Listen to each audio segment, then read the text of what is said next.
Oh. Ladies and gentlemen, we are live. We are live and back at it again, folks. It's a feel-good Friday night, and we got a little bit of WWE Smackdown and some Rampage, apparently. We're going to dive into all of it tonight. It's going to be a fun one. Get in that chat. Click all the buttons. Don't forget, like, share, subscribe. Be a friend, tell a friend. We are here for the next 3+ hours. Lots to talk about, lots to get into. So strap on, strap in, grab your snacks, grab your feel good, and welcome to the Wrestling for Life Network. Let's go!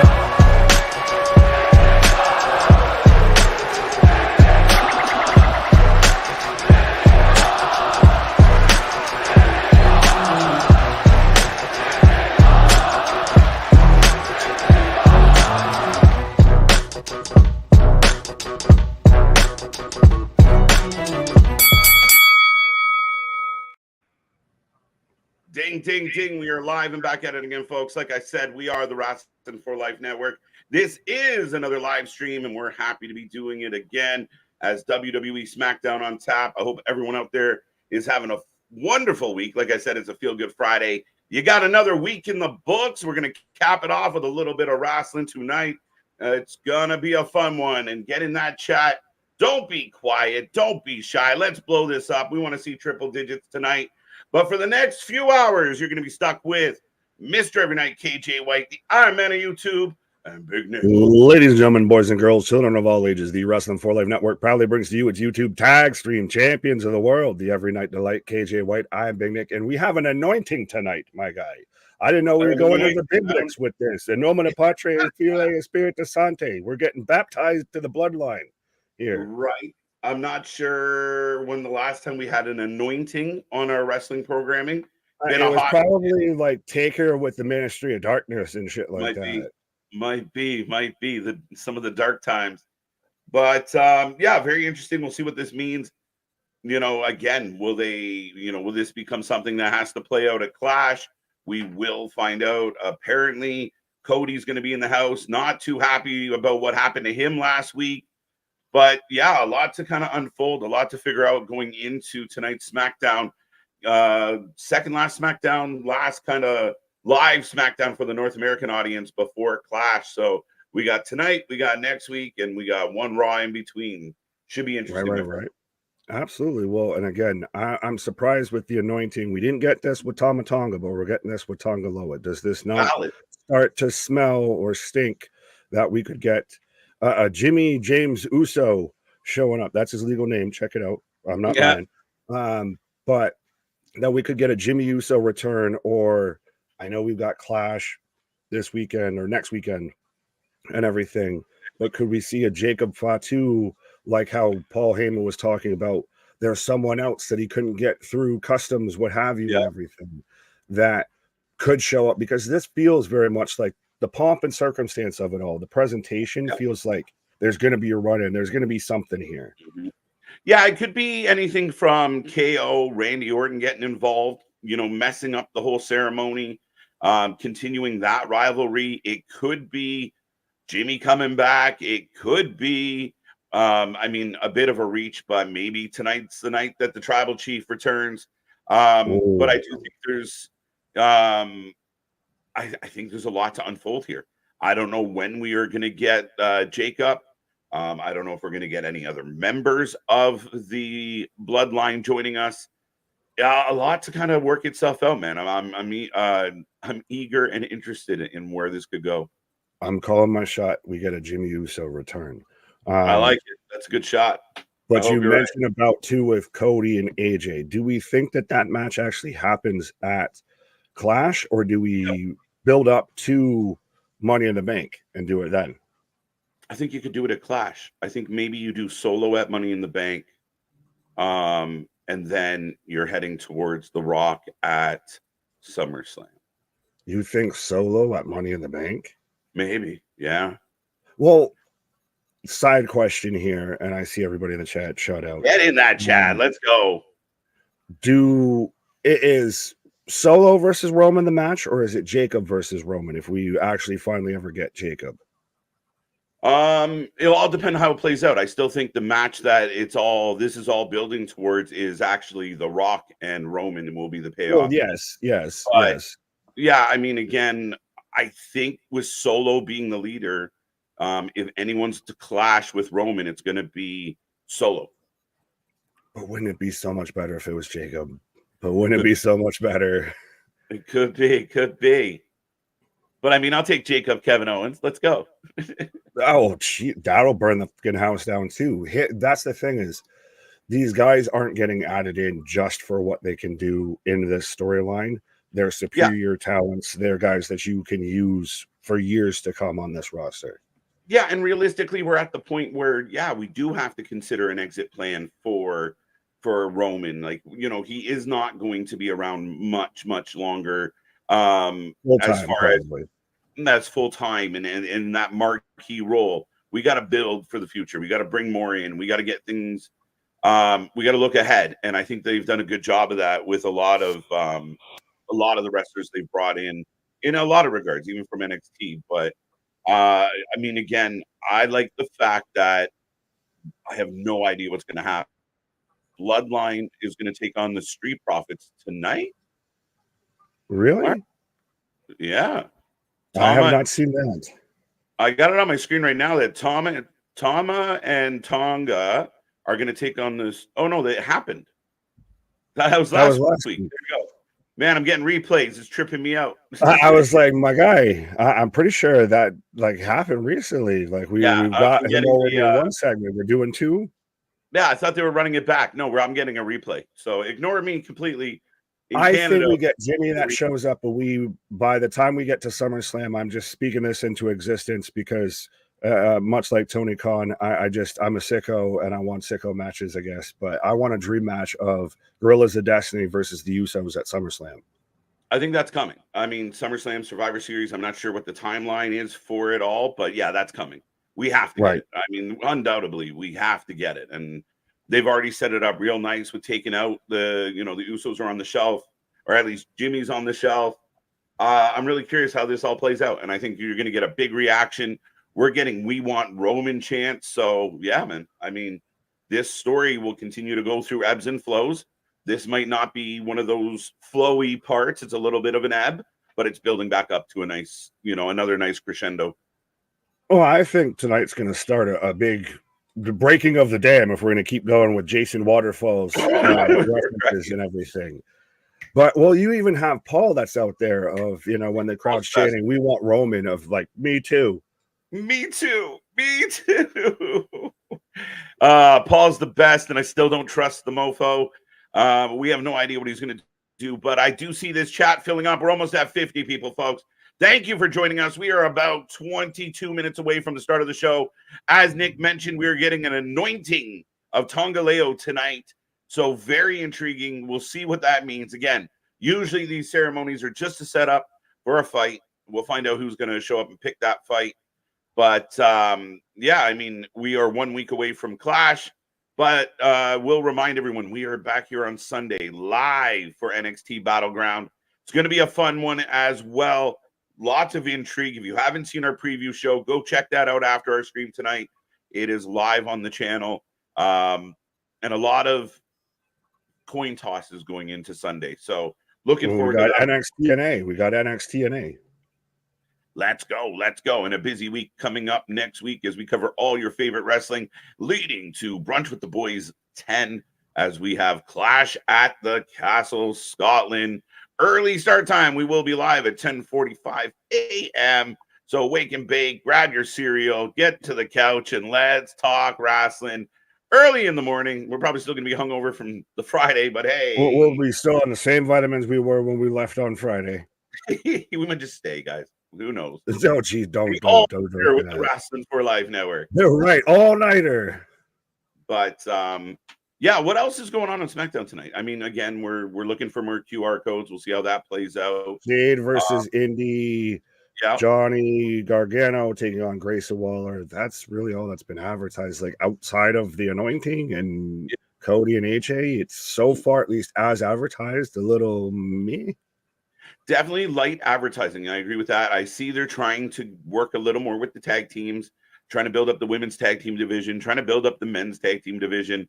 Not necessarily in love with the DIY douche canoe angle, but we'll see. We'll see. I'm hoping for something here, but yeah, right. I think that I'm hoping it leaves room open for some extracurriculars, some more excitement here, because like on paper, this is not a great card for tonight. Yes. Yeah, I feel like tonight's one of those shows that are going to be more about who's going to fight who, more about the story, more about the out of the ring stuff tonight. I think the in-ring stuff is what it is. We see what's advertised, but I think a big part of tonight is building angles, the anointing, LA Knights looking for Logan. Yeah, there's a lot to figure out. Yeah, we do get to see Jade, but do we want to talk to the peoples here? As we got about 19 minutes. Yeah, why not, Anna? Good afternoon. See you in 4 hours. Well, 4 hours will elapse. Good evening, afternoon, whatever. Anna, welcome. Rocco, welcome back. They might book KO versus Solo at Clash. And that's where Jacob comes into play. Remember, 2 years ago at Clash, Solo made his debut helping Roman. Yeah, I recently watched that match again, but interesting that KO could be the one that's taken on Solo. It felt like they were building towards a tag match, but you could be right. A solo match, if you will. I almost wonder if the Bloodline's not on the Clash card. It all depends. Like we know Tonga couldn't go to Saudi. Can he get into Scotland? Yeah, well, Jacob can't either. But Tonga wasn't there, remember? Oh shit, I forgot that entirely. So we'll see. I mean, a lot to unfold. Right. Kevin, good to see you as always. Damien, the leader of the Hopium tribe. Welcome back, sir. Stoner Jesus. Oh, hell yeah. Let's go. Trey Miguel, welcome. Steve G, always a pleasure, sir. Thank you, Pat Sajak. Thank you. You deserve it. Right in the butt. Anyway, Eric Tate, how you doing? You haven't seen the clip yet. Go find it. Christian Power, welcome back. What's up before U.S. men's? We got to get you on topic, my buddy Christian. We got to get you on topic. Well, he's out there smoking. He's the anti-hopium out there. He's the loosey-goosey out there with Richard of just on a different stratosphere, on a different plane of existence. Right. AJ turning babyface again. Yes, they usually turn people back a week after. This is not another company. Generally, when someone locks into being a heel or a babyface, we got them for a hot minute. Right. 3.5 out of 10. Golfer. This seems like either delayed, very late from last night, or very early. I think it's more very early for tonight here. Right. Hey, yo, KJ. What's up, Vance? How you doing? Kira's back with us. Boys and girls, afternoon, Kira. Welcome. Thank you for joining us. We have Rampage tonight, apparently. Yeah, it's not going at 6 o'clock. Big Dog, Trey, Vance. Tony, welcome back. Nathan in the house as well. Boston, MDB, the dynamic Patrick, duo. TJ, what up? Yeah, MDB, Jake. We got Jesus. We've got Jesus for the anointing. Jesus has made his presence known for the anointing. May the Lord be with you. And also with you. May the vitamins be with you and also with you. Yeah, that's another one. Wise Pace, Pat Sajak retiring. Oh, they just both out. Be nice. Yeah, Big Dog. I mean, talking about, facelifts and everything when you've had more name changes than Mick Foley. Yeah, I mean, again, let's, Pat's an OG, one of the TV goats. Got to give him some love. He can spell his ass off, that mofo. He can spell his ass. Right. What's up, Jake? How you doing? We also have Rampage. I know the card looks relatively rampagey, so we will be here live tonight. Rampage, yeah. So the card for tonight is, I'm assuming, main event: Penta versus Butcher, Serena Deeb versus Mina Shirakawa. The breast of us. Gates of Agony versus Private Party, and the Acclaimed in action, as well as the Bang Bang Gang excuse me, in trios action. Bang, bang, gang. Here's a question. How do you feel about these rumors that the WWE really wants to get their hands on Penta? I believe it. I mean, LWO is a thing. LWO is a thing.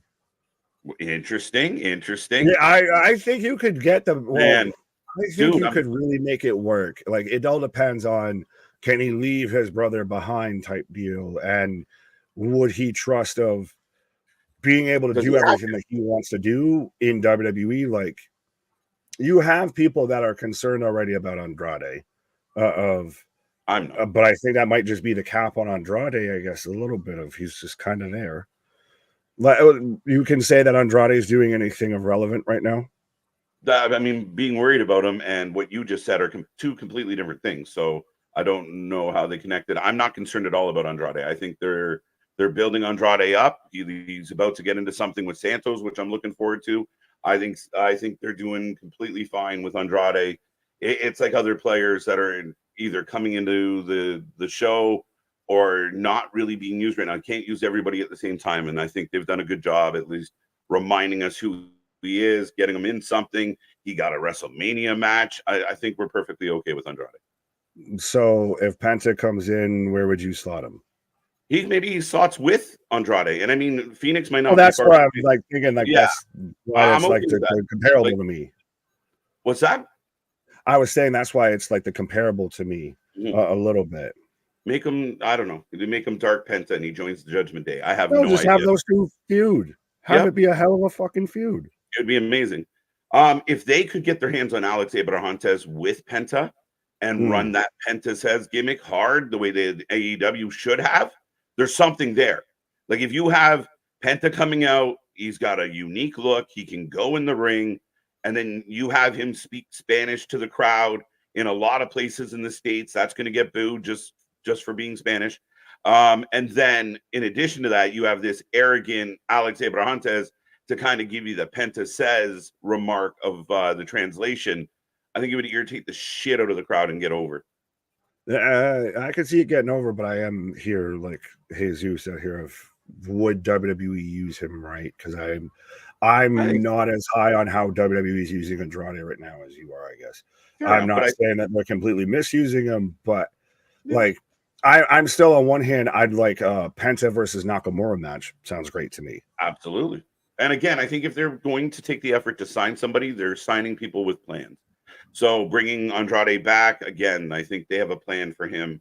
And again, he might be on what I would call the back burner or the mid to back burner. But when they push him into something, which I think they're about to, you'll take notice. And I think the same thing with Penta. You bring, whether it's Penta, Ricky Starks, whoever's rumored to come over, Ethan Page, perfect example. Here comes Ethan. We got a plan. And that's what they'll do with whoever they bring in. Fair enough. Well, what do you think about the rumors of, AEW being just as interested as WWE? Of like, now you've got Natalya hasn't signed a deal, Chad Gable hasn't signed a deal, all of that. I know where we kind of both stand, but yeah. Again, I mean, sure, the speculation's fun, the rumors are fun, and I asked this the other day, and I'll ask the chat right now. Here's my issue. When you started AEW, it was supposed to be the alternative programming to WWE. If you just sign all the WWE talent and book like Vince McMahon, well, that's not really the mission that you were on. So I don't know why. If you guys have the best wrestlers in the world, all these independent wrestlers, all this New Japan talent that have come into the company, why are you so eager to sign every single Natty? She's in the twilight of her career. Gable, is a mid-card guy, a good mid-card guy.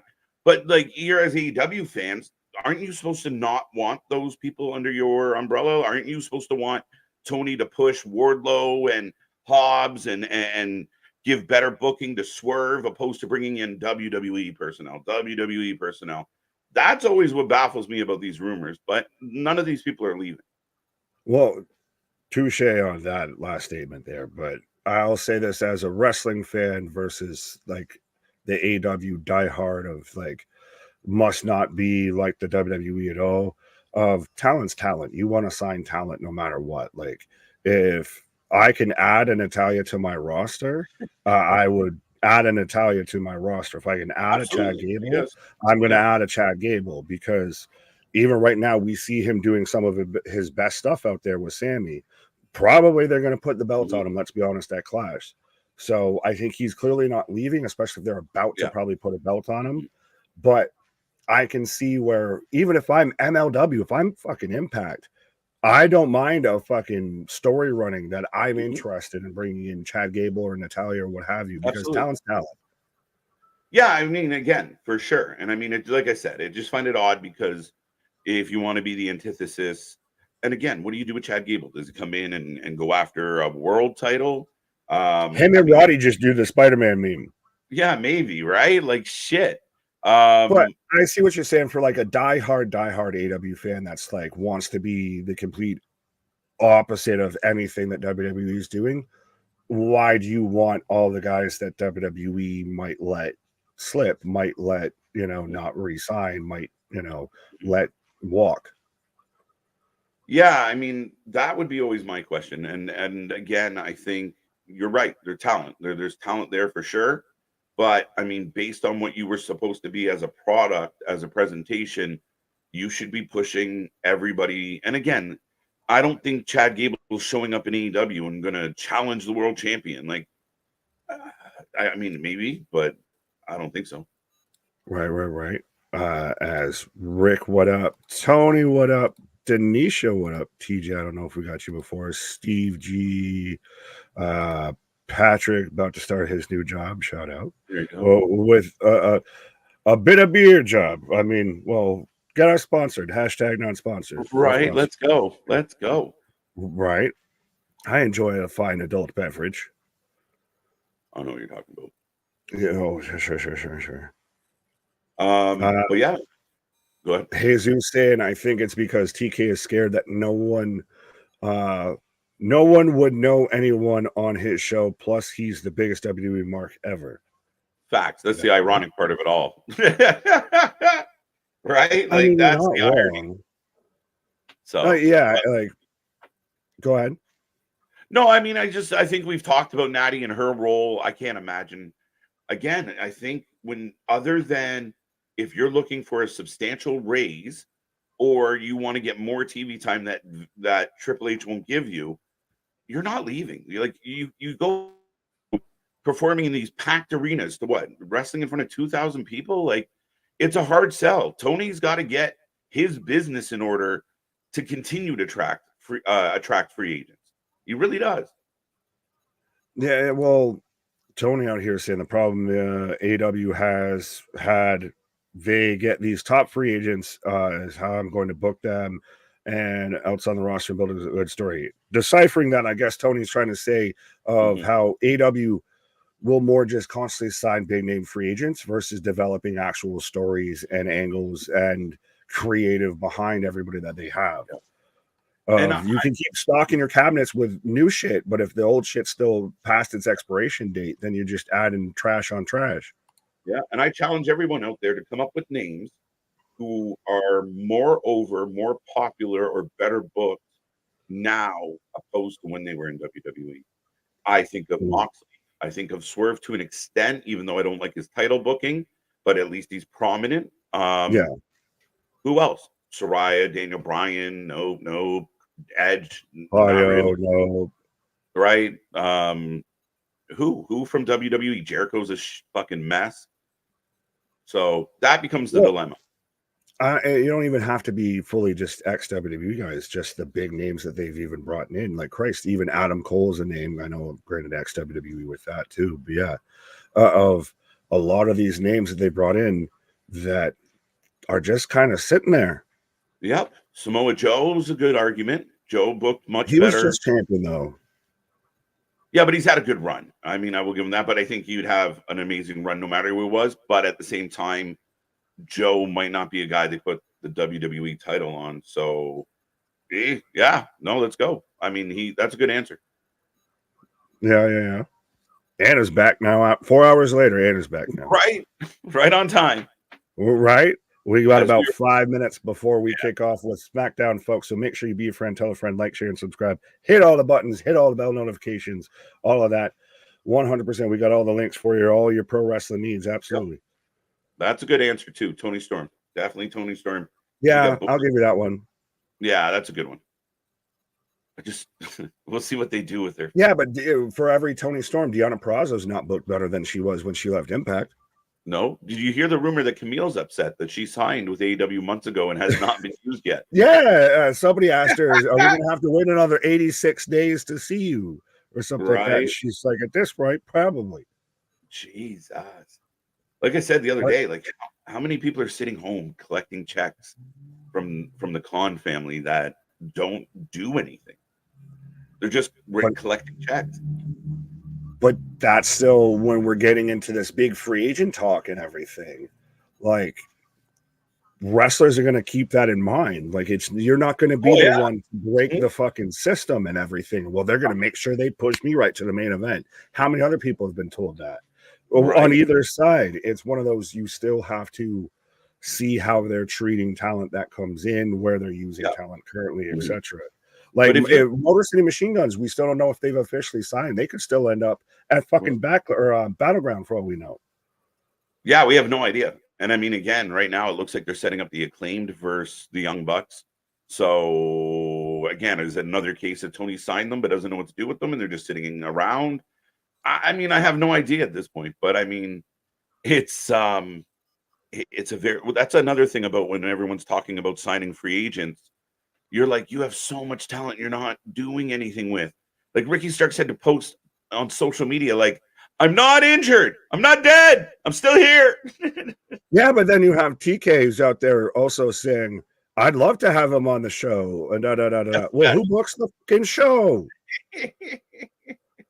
But this just came to me on a thought. It came on me like a bad idea here of Motor City Machine Guns show up at the end of the tag match at Battleground, probably go after the OC, and even then, so you could get a triple threat, what have you. You get a nice little feud between Knotman, Robin, Frazier, and Axiom versus Motor City Machine Guns. You know what? That would be as funny as it sounds. I know some people might just roll their eyes at that, but I think they'd bang out a good couple matches. Yeah. Oh, absolutely. They're out there with basically the X division. Right. Let me turn them over for you. They're having a whole discussion. Yeah. I'm going to put them all on timeout, giving me a headache. Ridge, what up? Fellas, so what happens when AJ loses again as far as what's next for him? Monday Night Raw. We traded to Raw. Let's go. I have no idea. It will all be in the story, right? Like, no one is anticipating Cody giving up this belt. So it is a valid question of like, all right, AJ lost twice. So now does he really retire? What happens? What do you do? Right. Yeah, well, that's why I'm wondering if we build this storyline like we talked about even during our predictions video and everything like that about, does the OC get involved in AJ versus Cody?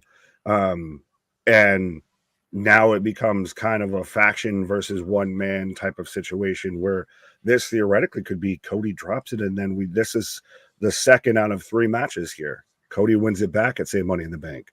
That'd be very interesting. That's not a bad show. Like, I mean, just for the sake of like, oh my God. And I'd love to see the fans of like, they ruined Cody. They ruined everybody that's bitching saying that Cody's boring would be the one of Cody was on such a great run. Why did they stop it? I mean, again, I'm all for chaos. So, I mean, I can tolerate the idea that, they want to mix it up, make it exciting. That'd be crazy.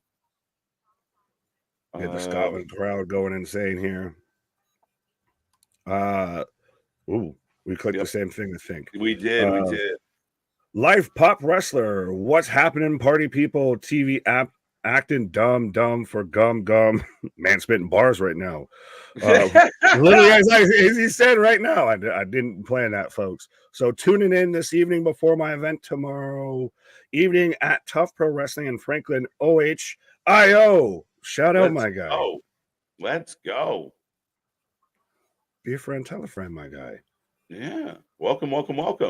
as I'm getting the aggressive warning. So we are about to go live. Nick and I are going to sync up. If you want to sync with us, by all means do so, folks. And all right, Nick, we're going to get this smooth and easy tonight. We're going to try. We're going to be in sync. You can be Justin. I'll be JC. Right? I got that. Don't hit refresh. I'm not. Hands up. Baby, hands up. But ladies and gentlemen, Smackdown is going live. Me and Nick are live and in sync. Now. Forever. All right, we're off and running, ladies and gentlemen. The show's about to start. Not sure what the first on the docket is. Thank you so much for the super chat, Denisha. Appreciate it. TK signing people so WWE can't sign. Oh, could it be the greedy kid in the sandbox syndrome? 100%. That's what kind of Hunter did with NXT. Facts. And that's what I slowly think he's doing now with Nick Khan. Of like, let's go be friends with TNA. Let's go be friends with New Japan. He's just signing companies instead of talent. Well, and they got Nick Khan showing up at indie events, Regal showing up at indie events. So they watching. Triple H, for all his credit, for all the hate that he gets and everything, he's an indie wrestling mark. 100%. He's out there watching the same shit that we watch and everything. Like, I'm sure he turns into a GCW show or something. Right. A Wrestling Revolver, a House of Glory. And he has the experience and the ability to look at somebody and go, they got something. And again, I think it's a benefit as we are kicking off with a run back of the AJ Styles retirement, his life and time, his career, if you will. The Mark Henry spot. The Mark Henry recap. Bradley, what up? Ridge, what up? What if Roman returns when it's the coronation of Solo as the tribal chief, similar to the Tonga segment tonight? Well, I think this one's unique because we didn't get one with Tama Tonga. This is just Tonga Loa, so I think this is a way you either introduce or return somebody. Now, Roman would be a huge thing to have happen, but yeah. Yeah, I'd be a little surprised if it was like I said before, I kind of want the moment where the bloodline turns on Paul and Paul's cowering and they're standing over him and you have, the music come on and Roman comes walking out, methodically. He doesn't run out. He just takes his time. Like, I dare you motherfuckers to touch that man. And that's where he returns in that kind of surprise. If they're not going to do something like that, they're going to advertise it in advance. Next week, the tribal chief returns. Yeah, well, that's the thing is I think we get like SummerSlam is I think when he returns and we get kind of similar like to the moment you were talking about if he just shows up and it is a little bit of, but whose side is he on type of thing of where we get the Usos clashing with the new Bloodline 2.0, what have you. Yeah, or like, gets in the ring and then grabs Paul by the throat like he's gonna actually be the one that gets a piece of Paul's ass for whatever they're mad at, and then brushes him off and turns on the boys. Just pats him on the back and just smiles. Yeah, we got this. Hugs him. Yeah. What that moment is you can see it now. Paul Heyman smiling ear to ear. That big shit-eating grin he gets of like, oh, y'all fucked up. He does the Jack Perry kind of smile on Roman's shoulder. Now we'll go the other way. If everybody wants to say one side's copying for the other, we'll copy the other way. Right. Yeah.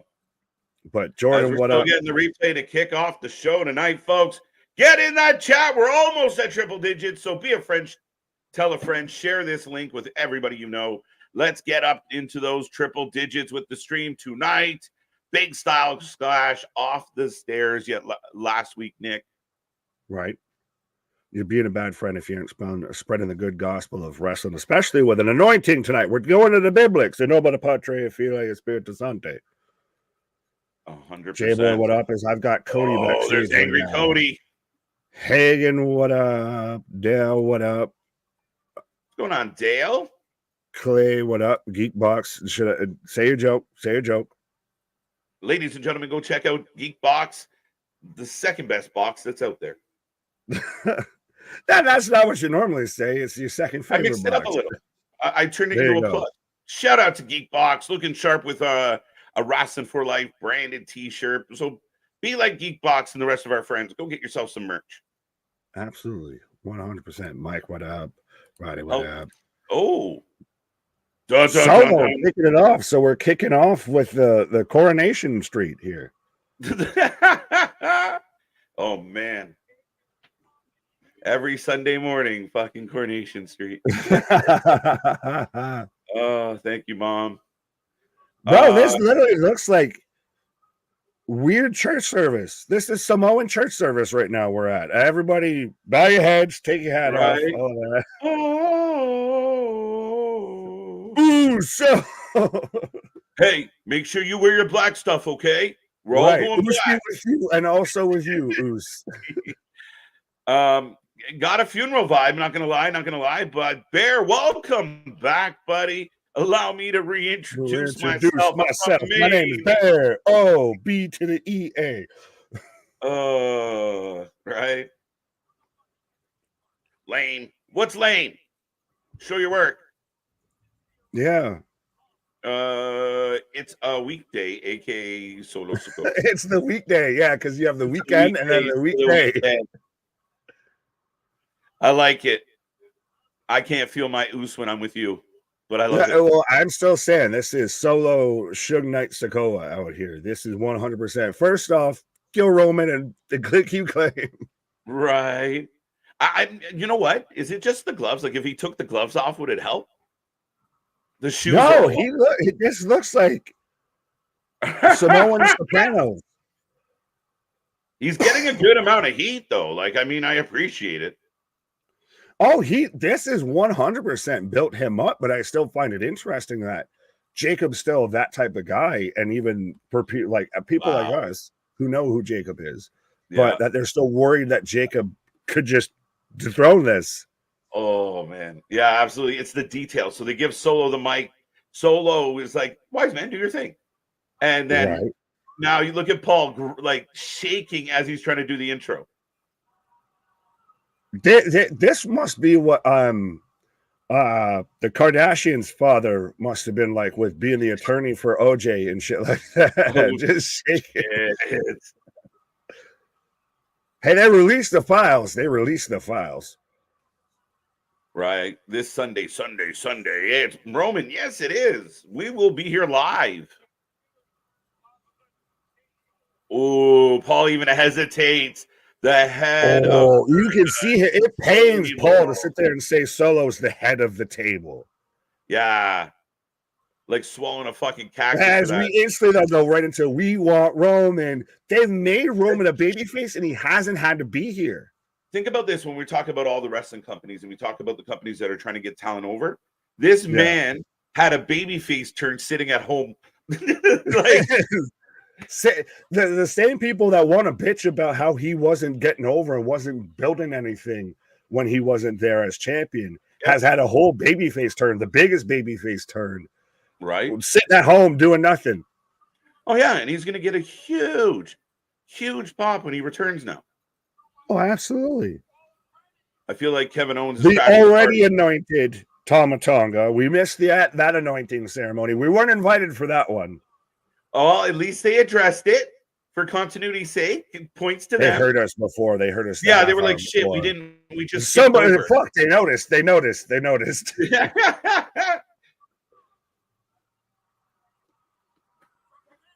I do think it's a little. Could they have not called them like Leo Tonga? So they're both the Tonga brothers. Is it funny that one's first name is Tonga? But still, I like that they're not changing their names that they're known as. Yeah, I get it. It's kind of funny to me. I know. Comes he, comes ha with that. So are we gonna get like an actual baptism? I don't see no fucking fountain, no holy water, no none of this here. Yeah, how's this? Smash a coconut over his head to prove he's got a hard head like a Samoan. Like, what do they do? I anoint you. Roman.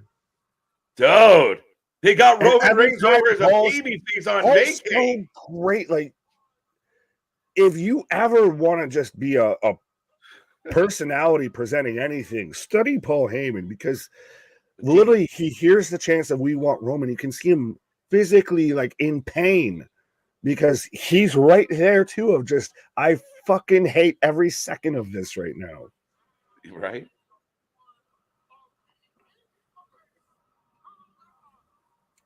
But then he snaps into like that part where he's okay. Like he's confident. Hey, you going in muscle memory, my guy. Yeah. Right. But like he knows what his job is, present this guy strong. So he does it. If I want to survive today, I got to do this shit. We got a Paulie sandwich here, and he's not looking comfy at all. Good afternoon and good night. Uh-oh. Whoa. This is still the most that we've heard Solo cut a promo ever. They've given him, like, again, it's like the early Roman days where you gave him a little bit, you gave him a little bit more, and gave him a little bit more. Like Roman wasn't as smooth as he is. Like he really, you know, he built it. I feel like that's what Solo is, right? Like next week you get, 12 more words than you did this week. Right. Solo sucks. Solo sucks. They've gotten this man over. Man, the whole situation's over. Didn't I save you from Kevin Owens last week? Like, that's the thing, as they're even nudging into Paul. Like, this whole they're just squishing the psychology of everything, though. And look, is Paul giving us the whole because they're well, it's great because they're telling a story without having to say words. It's just everything's adding to the story, right? So it's not just the words. And I think, and I agree with you completely, but I think that's the difference between flat storylines and really convincing storylines is all the details come together in a really good storyline. And this is a really good baseline on a song that you don't realize even has a bass in it and everything like that. He is absolutely petrified of Tama. But that's the thing, though, is it still, you've seen this man out there with The Undertaker, with Brock Lesnar, and you've never seen Heyman this shook, this scared. This is good. Look, there's even the red around the eyes. Well, dude, his dad's Meng. Like, if you're half the man your dad was, I'm going to die. Well, I'd say he's petrified of Tama. I'm going to lose a nose. Yeah, no, Tama's a different creature. The bloodline will kick out Paul Heyman. Maybe, Jordan. I think, yes, that's definitely part of this story here. I just don't know if I trust Paul. I never trust Paul. I think we're going to get a babyface Paul Heyman reintroducing Roman Reigns. Like, I could see that at WrestleMania. Right. You get a babyface Paul Heyman giving the intro for Roman Reigns. Just... Here comes Kevin Owens.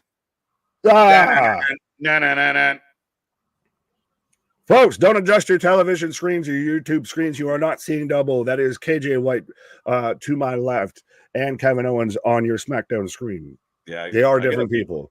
I got to do a little trim up. I got a head of KO here.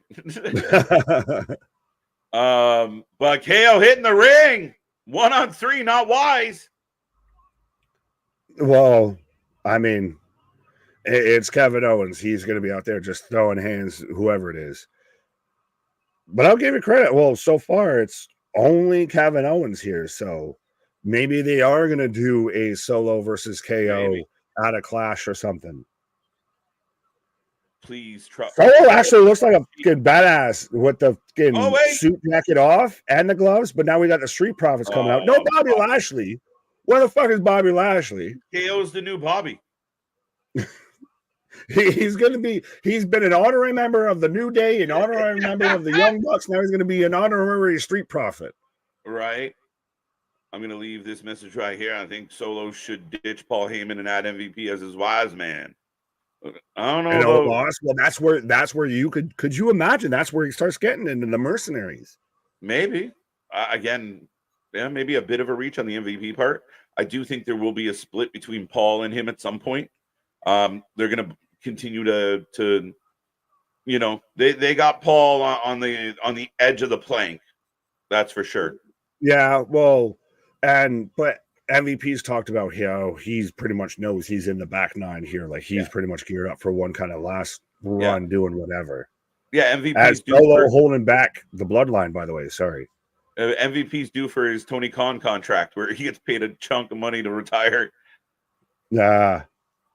You missed my comment. Cody getting set up like he's about to fight, though. Like, this ain't Cody gonna suit and tie and cut a promo here. Mm-hmm.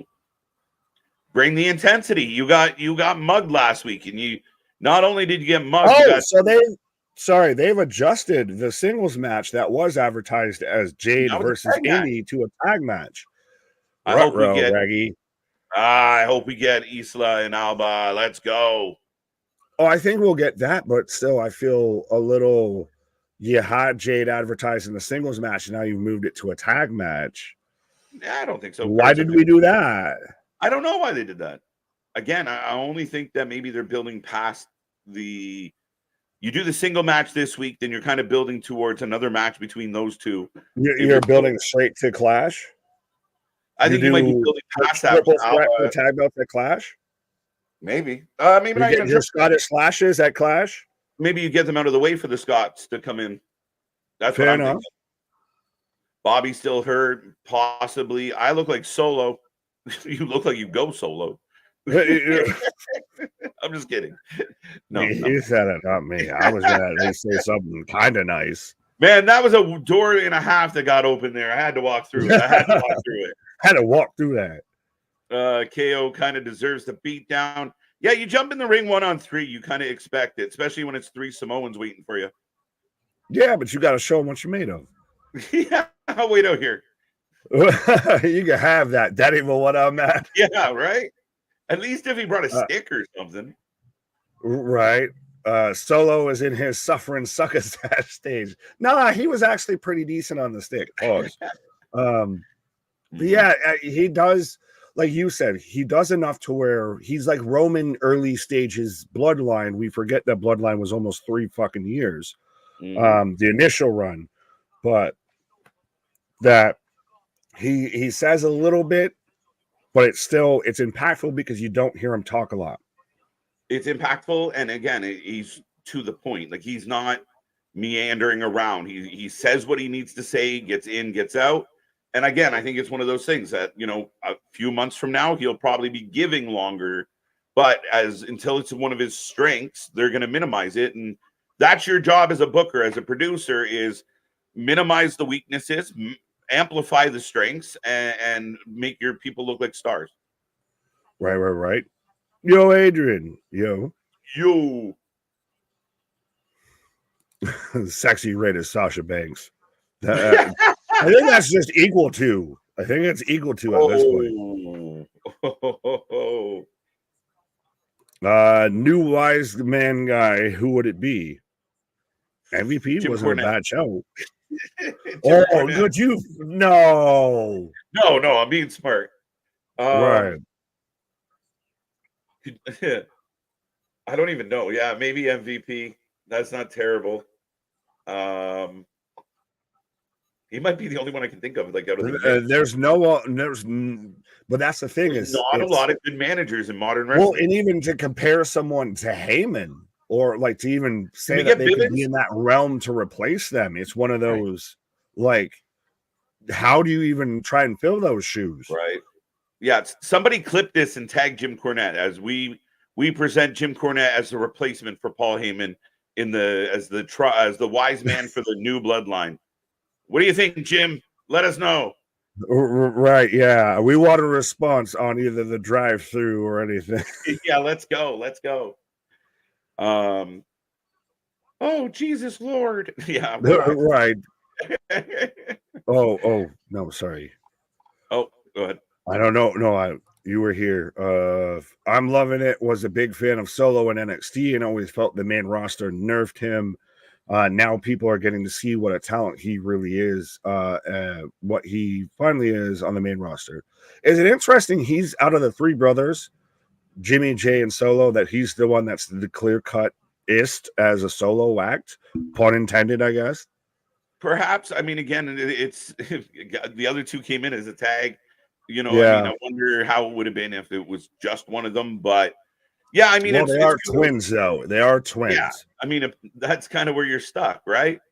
So, but I mean, yeah, Solo, I think they're doing well with, and I think similar to what we talked about earlier is with a lot of the wrestlers, because everybody can't really, float at the top at all times. You get to see, he comes in, he's just a lackey. He's just a hired thumb. Oh, you trying to leave? Solo squared up to Paul right now. Oh, Street if you Profits. Don't get this job done. The main event's going to be a 6-man tag. KO and the Street Profits against the Bloodline. Oh my God.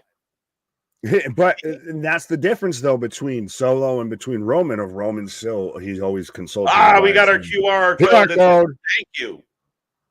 Did that say thank you? That said thank you. You're welcome. Lights out.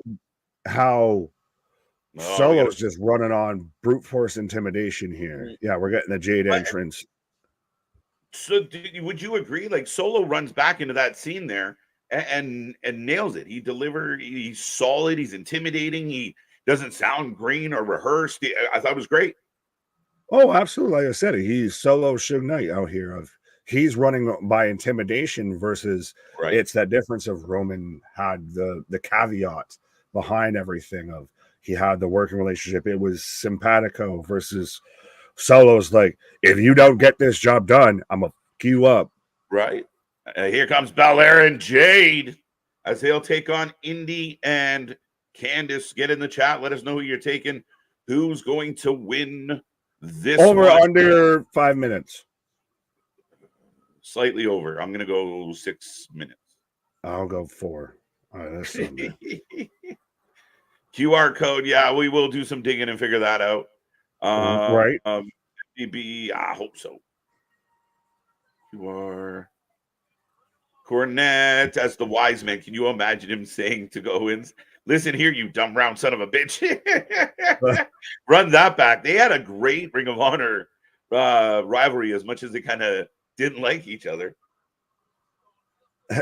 Actually, if we're going to just throw out names and everything, I wouldn't mind if Bischoff was involved. Oh, shit. Come on now. Really? Hey, if they're going to sit there and do who killed WCW, might as well get the guy who was in charge. Right? As we're getting picture-in-picture replay reminding us last week that the champs did get jumped by all the heels. Is right. I mean, I had to try and say a name to counter Cornette here. But there you go. As I think it was MDV pointed out that I didn't realize that the Prime logo was in the center of the ring. I thought that was only for the premium live events. Select events? Not to be confused with pay-per-views. But it wasn't at the last premium live event either, though. So maybe it's just select dates. I don't know. Or maybe it wasn't whenever Logan Paul's check clears. Yeah, I suppose, right? But Adam, what up? Boss down here said, I'm handsome and you know it. And you Michelle, what up? What's up? Right.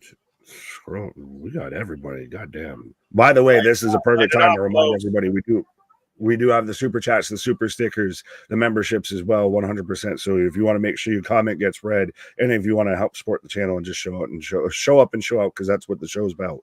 We do have the super chats, the super stickers, the memberships as well.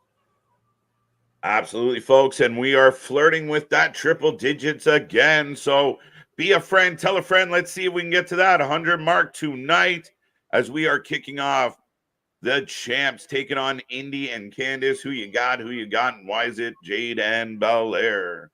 Right. Ooh. Well, Jimmy Mike Hart. What up, Larry? What up? Spaz Phoenix with a $10 super chat saying, first off, hope you guys in your community are having a kick-ass Friday. Second, who else from TNA shows up Sunday?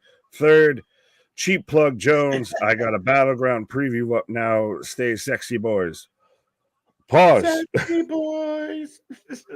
We're going to be like shit.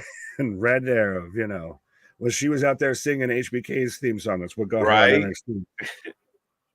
But no, thank you so much for the super chat, and absolutely go check out Spaz's preview for Battleground. Check out our Battleground preview as well.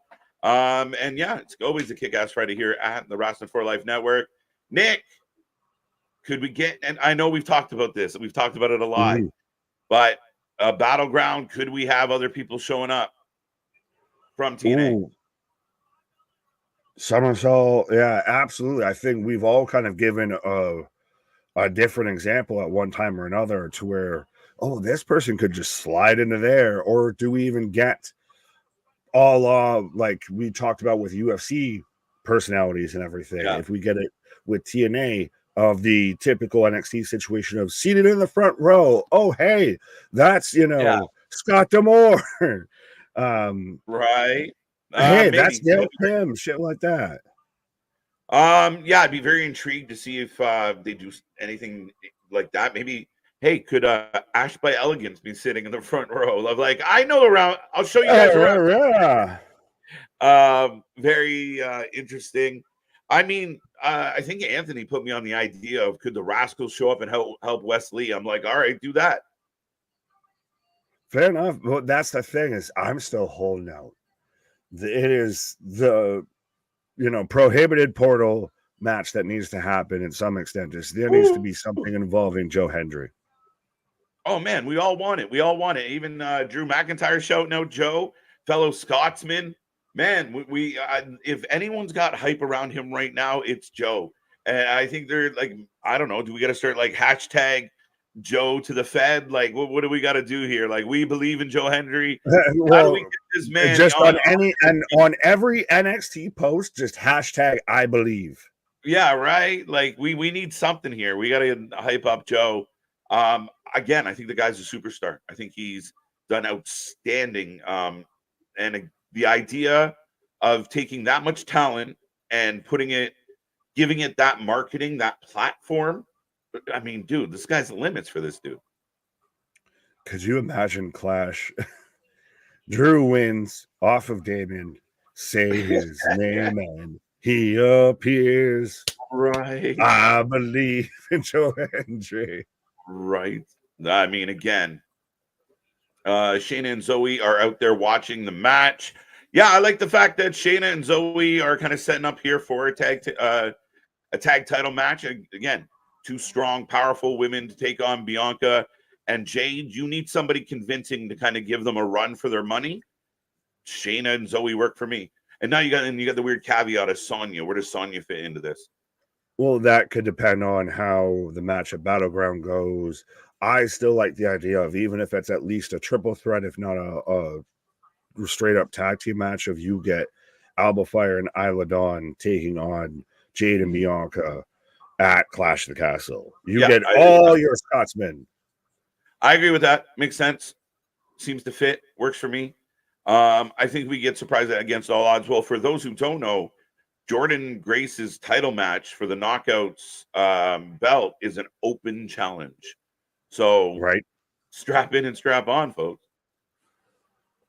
Well, and there's nothing saying we couldn't just run it back from Battleground. You could. Right. Punk wins Money in the Bank and cashes in on Moose. That was almost worth the $2 spaz. Thank you. Yeah, I was going to say, he had us in the first half. Yeah. Punk could definitely win Money in the Bank. Very intriguing. Or maybe he's going to win Money in the Bank and Drew fucks him over because he was recently fucked over by Punk to continue their rivalry to Survivor Series, SummerSlam. I think that works nicely. As we've got the Ginger Witches out here. Sorry, Alba Fire and Isla Dawn out here. But did you see Drew telling Punk of like, don't try and fuck me over? It's not going to work over. It's not going to work well for you. Right. You might not make it home. That's it. I mean, I think we're going to get Drew McIntyre to fucking snap and try and go the homicidal. I think he's going to win at Clash. I know. And then we set it up. I know. Yeah, there we go. I know. As right now, we've got Jade and Indy going at it. I'm predicting a triple threat match, Jade. It could be. Again, you kind of, because Bianca and Jade are dominant physically, and look, nice Kip Bob, looking great. Because they're so dominant physically, you put teams like that in their way and you put them at a disadvantage to make it conceivable that they could lose. Right. Ooh. Oh my Lord. Candace into Indy. Goodbye. Let's go. Anybody still shitting on this lady? Look at that. The little pop down into a super kick. I've seen people that have said that AW got what they could out of Jade, of like that pretty much Jade has reached their apex. Like, and then she went to WWE. Yeah. She hit the ceiling. Like it was like, again, kind of like the WCW, like that, you know, the Jerichos, and she got as far as she could with that company. And what do we call that finisher, by the way? I don't know, like the DDT into, is it just like the you're gonna job like machine? Because once they start to hit that, you're fucked. It's over. You are not winning. Isla Dawn.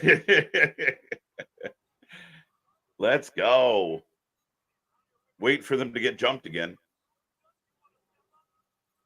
I like the little clank of the championships there. It's Alba. So now both teams are jumping in here. So we're going to probably get a triple threat. Do we get a triple threat of these these three teams at Clash? Yeah. And that's what I was saying. Like, it really put Jade, like, you could go, oh shit, maybe Jade and Bianca could actually lose the tag belts. One on, just straight up tag team match. They're going to beat just about anybody. Right. Now you got these two sets of heel teams beating the shit out of them. It makes it believable. I'm just finally glad that they're actually doing something with Isla Dawn and Alba Fire. Yes. Like, well, even just as singles competitors, before they were a fucking tag team in NXT, I was like, they need to be on the main roster. And now you have them as a tag team, and they work so well. Like, and we're fighting. Right. This is why Shayna's going to lose to Lola on Sunday, because she's going to drop the L and then go right back into this mix. She'll be on back-to-back pay-per-views.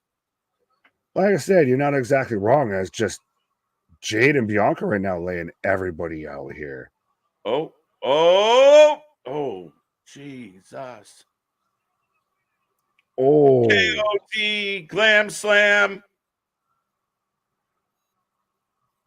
I'm glad at least this wasn't the go-home show, because normally the laws of wrestling is if you go, if the babyface goes over in the segment before the match, you're losing the fucking match.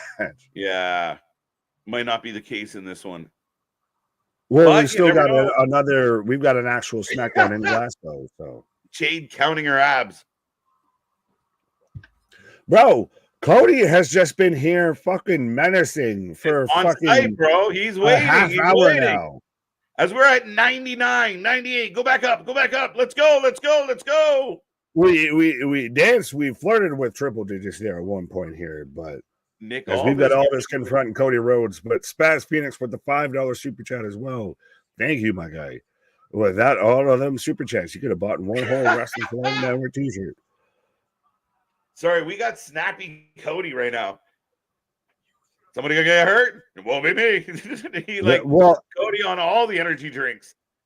Do we think he's all jacked up on Mountain Dew? Do we think at some point though that we're getting Nick Aldis versus Cody Rhodes?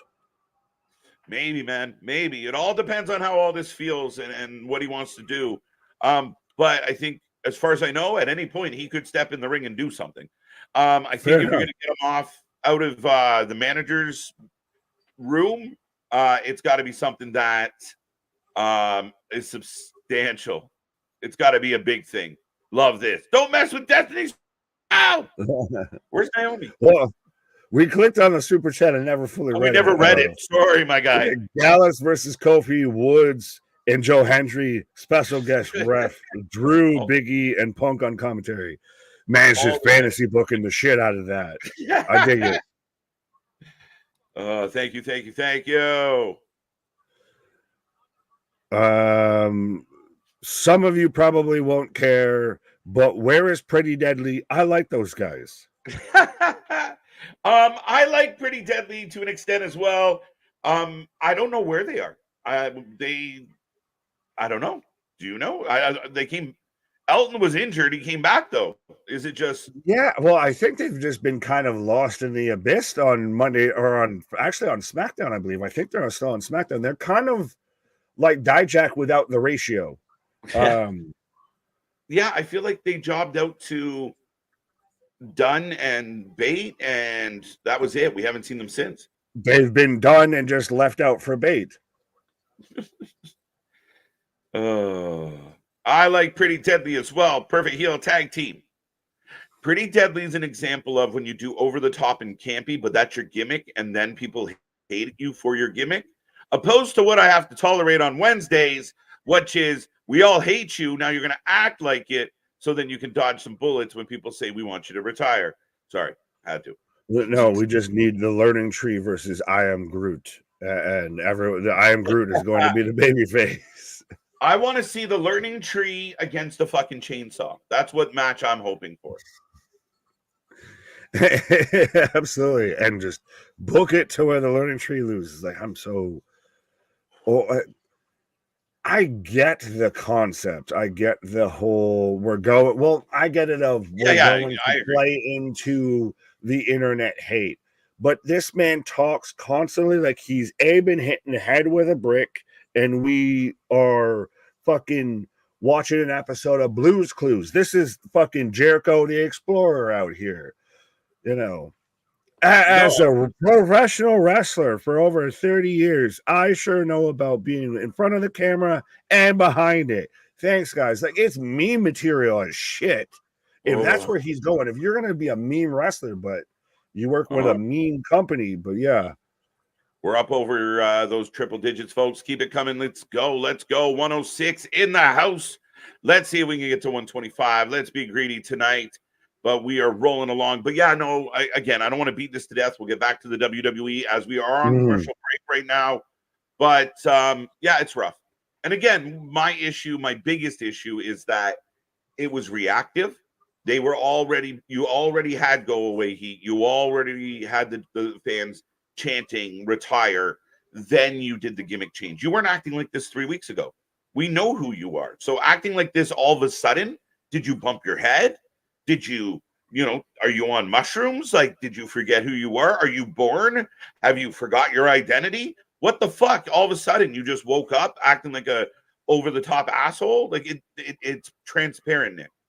Pro wrestling, as much as storytelling, TV shows, movies, what have you, rarely works when it's reactive versus when it's proactive. When you set it up enough to where I'm waiting and I'm hoping, I'm guessing to see what's going to happen next, that's when it works best in any creative storytelling platform. So to think that Tony Khan and what have you can rewrite the fucking script, rewrite the laws of nature of storytelling, we'll just respond to everything. No, now you're just annoying everything. I think it's a bad look that they so consistently acknowledge like the online chatter. Like it's crazy. You got the whole tweet. Sorry, but you got the whole tweet earlier from TK of about I booked for sickos because I'm a sicko, and that's who I want to play to. That's a legit tweet from Tony Khan. I have not seen that. Yeah, absolutely. Go to his Twitter profile, and then he even said, alert the bots. We're having a good time over here in AW. Like, man woke up and chose violence on Twitter, apparently. But it's one of those of like, I get it. On one hand, I would want the guy that's running a wrestling company that passionate, because you feel that a bit with like Heyman, etc. But still conduct yourself professionally. Still act like you are in control of the situation versus you're responding to the situation. Absolutely. As it's official, folks, 6-man tag main event tonight. KO and the Street Profits taking on the Bloodline. So big main event as we get more Apollo Crews. Yeah, and Sarah Schreiber. I like PD. Okay, like some Pretty Deadly. It seems like tag teams are just. Or did he mean Pete Dunne? I'm gonna go with Pete Dunne. Pete Dunne, yeah. Apollo gets jumped by Escobar and the crew, by Garza and Carrillo, who so their contracts also are reaching their threshold. I'll take that trade. You take Garza and Humberto. We'll take Penta and Phoenix. Oh, shit, yeah. You take Ghost Tattoo, we'll take Lucha Bros. Yeah, I feel like we might get a tag match. As Nick Aldis giving us a bit of Adam Pearce tonight. LA. Yeah, well, it's again, he's been the smooth, calm, cool, and collected. Unraveled and now the shit's starting to go off the rails a wee bit here. Right? Oh, yeah, I forgot to. Logan Paul's not here again. He's playing Tetris.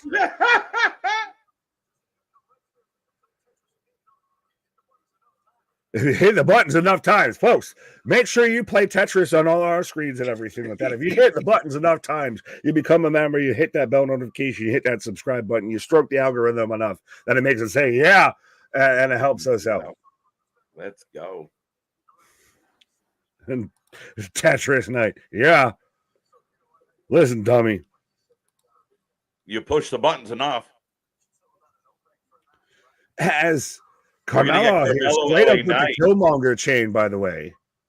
What's that? He's got the Killmonger chain of Carmelo's out here with LA Knight here. Well, we're getting Carmelo Hayes, LA Knight tonight. So, see, we're backsliding into a good card. We've been advertised bullshit on paper. But that's a dangerous game, though, because there's probably some people that, if you would have advertised these matches on the card, would have tuned in. But you got to tune in to see what could happen, because what's happened played into the storylines that has gone throughout the show. Have you seen people fucking freaking out because because they're doing the New York show, and also with Clash at the Castle on the Friday with the SmackDown, you're having Raw talent compete on technically at the SmackDown, right? And people are like, oh, they ruined the draft. They ruined the draft. Like, come on. We're new here. I feel like the James Franco meme of like, oh, first time. Because as I've got Grayson Waller coming out here as they bring up the stat of 62 days as tag team champions. Yeah. The latest howdy QR code. I'm not going to throw it up on the screen tonight just because WWE's been up my ass lately. But similar, again, another kind of video. The reckoning is coming. You mocked my family. More birds, more glitches. It is inevitable. You questioned my timing, I think it said. You will learn you are finite. Ooh. The small all behold. So, again, more of the same. Another demon-y vision. We're starting to see more and more like they're going to show up and just fuck shit up. Pardon my language, but it's rather than like, oh, we're going to get a little presentation, what have you, and they're going to show up and just fuck shit up. As this match is brought to you by Prime X. X going to give it to you. He going to give it to you. Yeah, folks, who you taking? Go ahead. Who you taking, Waller or Gargano? Who'd you got? What were you saying, Mr. Nick? I was going to say, somebody mentioned that we didn't get Prime in Saudi because Prime's actually banned in Saudi. So it tells you how good it is that even the country that does all this other shit won't allow Prime in it.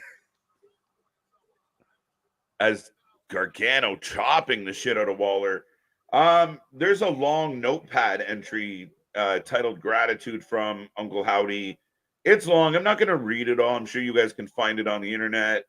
But more poetic stuff. You did this. This is your fault. The blood that rains and drips. So it looks like he's blaming somebody. But again, it's all dark imagery and blood dripping down, and a reckoning is coming, and you're going to be punished. And holy shit. You will rue the day. Right? I'm just secretly chuckling in my head of how, like, Prime is still above, like, or below Clam Juice in, like, Saudi Arabia, everything of like the old school Simpsons meme of like, you can have Mountain Dew or clam juice. Oh, take the clam juice. You can have prime or clam juice. Right. Oh, sliced bread there from Gargano on the Waller on the outside here. Well, that's interesting. So, man, this shit is nuts. There are hidden images on the site, and they have their names. So people now are thinking somehow, some way, this translates to the 6, even though I think there's 7 names. One's Pheo, Pheo. One's Lal, Twer,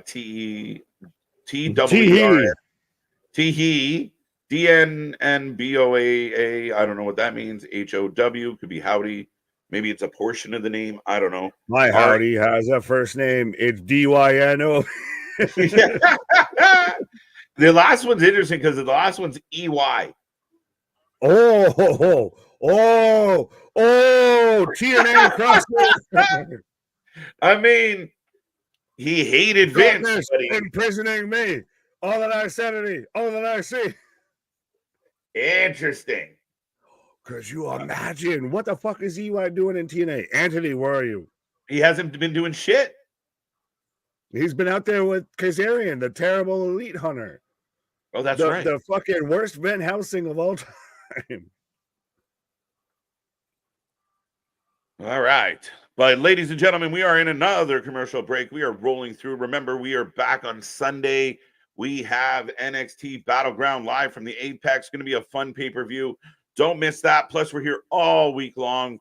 Next week's a busy week, including 2 shows on Thursday. We're bringing back the Wrestling Court as NXT versus NXT. What was the better era? The HBK current situation or Triple H's Black and Gold? What did I miss? I heard TNA in my name. Yeah, exactly. See, you speak of the devil and he shall appear. Right. He heard me. So Anthony, I forgot what we're talking about. One of the clues. EY. What has EY been doing, Anthony? TNA. Almighty Smither of the hint includes EY here, and initially, even before he who should not be named reinstated himself in control of WWE, there was a lot of talk about like EY and even the Righteous, which I'm still sad we missed out on that. Of the Righteous being involved in the Wyatt family, that whole storyline, because they're floundering in AW.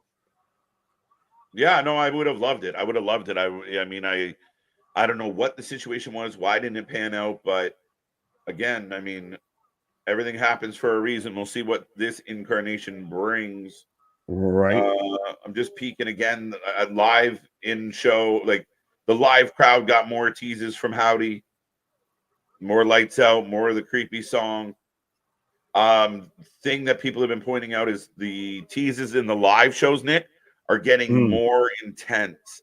Like the amount of flashing, the amount of like the volume increases. It seems like the clues are getting more intense, or the teasers are getting more intense.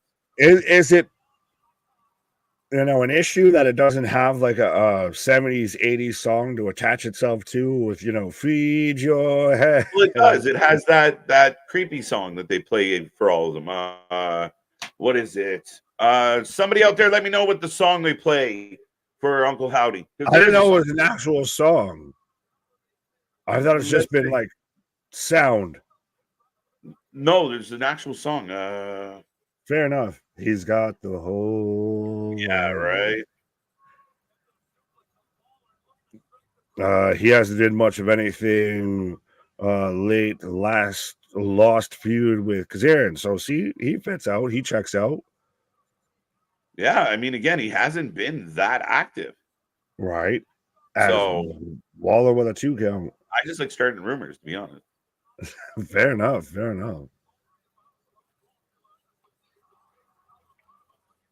Well, where was it? Oh, Bear. This is one I want to touch on. Do y'all think they're booking Howdy introduction right? Yes. I'll agree with you.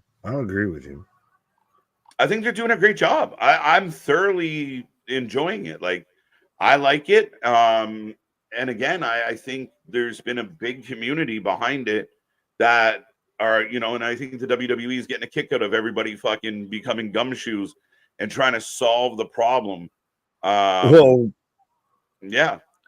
Speaking of gumshoes, you threw it out there, and the Uncle Howdy song was called Feared. Ophelia saying it was called Feared according to YouTube. Uncle Howdy song it was called Feared. But is it the Deaf Rebel song? That's the thing.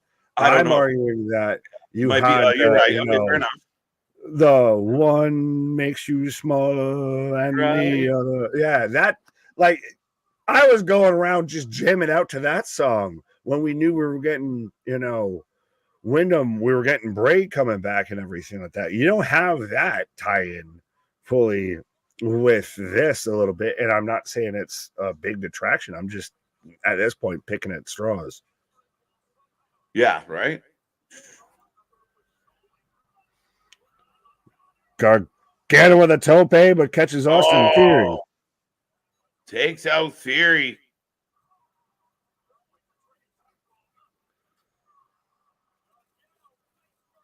Yes, it's Def Rebel song, so it's a bad song. So thank you for telling me it's a bad song. There you go. It's official.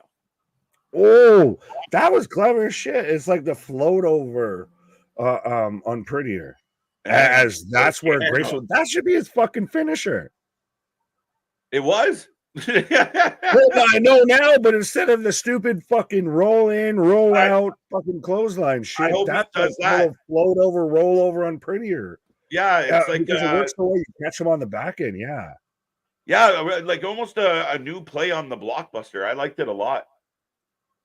Well, yeah, it's if a Blockbuster meta on Prettier, and they called it Alfalfa. Right. I knew I should have picked Waller. Gargano sucks. Poor Johnny. Now this match is baffling because now do they get a tag title match? Because I don't want to see it now. Yeah. Well, are we halfway setting up the tension between as we see Theory looking up at Waller? That's Theory got at Waller. Tension. Are we setting up the tension of motherfucker? Can Theory be a babyface? Cody still probably in this landscape. I could see it. Oh, all this is back with security. Is that Osprey's older brother? I'm out here to say this man's been out here just menacing for almost an hour here, and now we're addressing this fucking situation. Right? He's like the wild Roddy in someone's yard, just waiting. Right, that new finisher by Waller is kind of nice, though. I like it. That's slicker than something on a gold tooth. That last sheet, the White Rabbit's last entrance was by Code Orange. Yes, it was. Yes. Good match. Surprise. Gargano won. Gargano did not win. RM. Gargano, right. Richard, he did not win. Yeah. Hard L. Yo, Uncle Howdy's song Fear has an Undertaker tone to it. Bong. Gongs and bongs are not an Undertaker tone to it. But folks, we are back into a commercial break and the show is rolling on. We've actually put a big dent in the show already. Almost halfway there as we continue on. Lots to come, lots to figure out. More Howdy clues probably tonight. We have a big 6-man tag main event as we had the anointing of Tonga Leo lead to that. LA Knight's going to take on Carmelo. Literally on Twitter right now, they got the Tetris screen up on the phone. As that's what Logan Paul's doing right now. So lots to come, lots to happen, folks. I think I'm going to step away and we get rolling. But yeah, don't go anywhere. Be a friend, tell a friend. Let's get this back to triple digits. Yeah, hey, what do you say? As KJ is going to step away and take a pause for the cause here. Man cut himself off here. I didn't do nothing. I swear to God, hands up. As we are in commercial break right now here. But absolutely, how are you guys feeling as we're just about through the first hour, the first half of Friday Night Smackdown. Is it a yay? Is it a nay? Is it above water? Is it trending water? Is it, moving in the right direction for you here? Because at time, like on paper, this was not scheduled to be a good show, but so far I think it's been pretty solid. And especially, again, it's very interesting that the Bloodline stuff and the Cody Rhodes stuff has been the prominent, well, especially the Bloodline stuff has been the prominent storyline. And no Roman, no nothing, but it's captivating as shit. Speaking of captivating, we've got Drew McIntyre cutting a whole promo for Clash of the Castle in Glasgow, Scotland, and 100%. I know KJ is going to have a conniption and everything like that. But 100% Drew is leaving Scotland. He is leaving Clash as your world champion. You can book it. You can bet on it. I'm telling you right now, you will take that money to the bank of he is winning. He is leaving Scotland as your world champion. I don't know. My SmackDown doesn't start for another hour. Yo, Adrian, who's your what now? How are you on that level? Like normally still, for the most part, anytime, whenever we're live, it's still, I think, at least translate time zone wise. So, I mean, what type of stuffs is you on? Damien saying, great SmackDown so far. Tony saying, I think tonight is awful, just my opinion. Tony, you're entitled to it. I would like to, though, ask you to present more than just you say it's awful. I would like an explanation. To me, so far, it has been the best show, but it also hasn't been bad. I think it's very interesting to me that we all of a sudden changed what was a Jade singles match to a tag match. So maybe we're kind of, circumventing some greenness there, I feel a bit. JV saying, Nick, your thoughts on Drew about to beat Priest when Punk comes out and distracts him with Joe Hendry video. I'll let you know my thoughts when it happens, which will be never because it won't happen. As AJ's taunting Cody, and so the Good Brothers are with him. So this is literally, so we've got the OC fully back together here, playing, Kevin Nash and Scott Hall to AJ's Hulk Hogan out here. But so now we've got to wait and see if we're getting this match at Clashes. We're following Cody, so we're going to get the continuous shot here now. Though they're obliging us of one continuous shot per show here, but we're getting Cody walking fully from backstage through Gorilla here. But so we're going to get Cody versus AJ. The question is, do we get it now or do we get it at Money in the Bank, or do we get it at Clash, or do we get it at Money in the Bank? And for those who were wondering, the Good Brothers are with him there. We showed up of, Anderson was driving, Gallows was the passenger, is now. And on one hand, yes, and on one hand, no. With Cody, we just watched this man walk for all about probably a minute and a half for him to come out and call out AJ Styles after he walked away from AJ Styles face to face. So, I mean, on one hand, you're a wrestler, you're calling the wrestler out to the ring, but at the same time, like, you were just there in front of him. Why are you turning around and leaving to face him? But so we've got AJ coming out with the Good Brothers. So we've got a united OC front out here. So how are you guys feeling about this? Do we get this at Clash? Does this maybe need a little bit more time to marinate it once you've added, the OC? All this is, cutting to the line here. I think if we get this at Clash, you cut everything under at an ease here. I mean, Christ, I said you trade AJ, so you trade all three? You trade 3 for 2?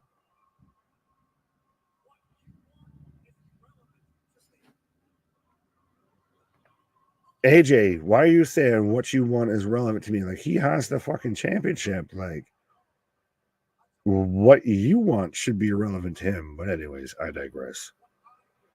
Give AJ the belt at Clash, goddammit. I could see this being to where we get at least a trio of matches out of here, and maybe we get AJ has one little run with it.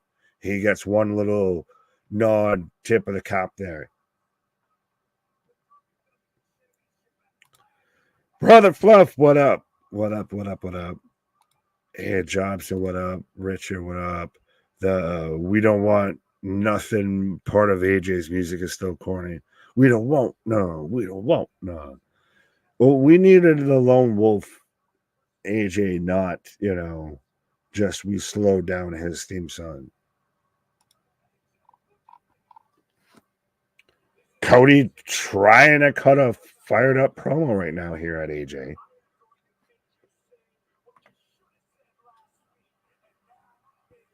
Oh, so we're going to get an I Quit match. As Cody says, I'm going to make you say what you should have said last week, and that's I quit. So we're going to get an I Quit match. So this has got to be, the finality out of this here. So I like all this. The thumbs up, thumbs out. I give it a thumbs up. So I'll be remiss if did they announce this at Clash or for Clash to where we're going to get an I Quit match between Cody Rhodes and AJ Styles. Yeah, okay, so you can confirm. Yeah, they're not going to do an I Quit match next week on SmackDown.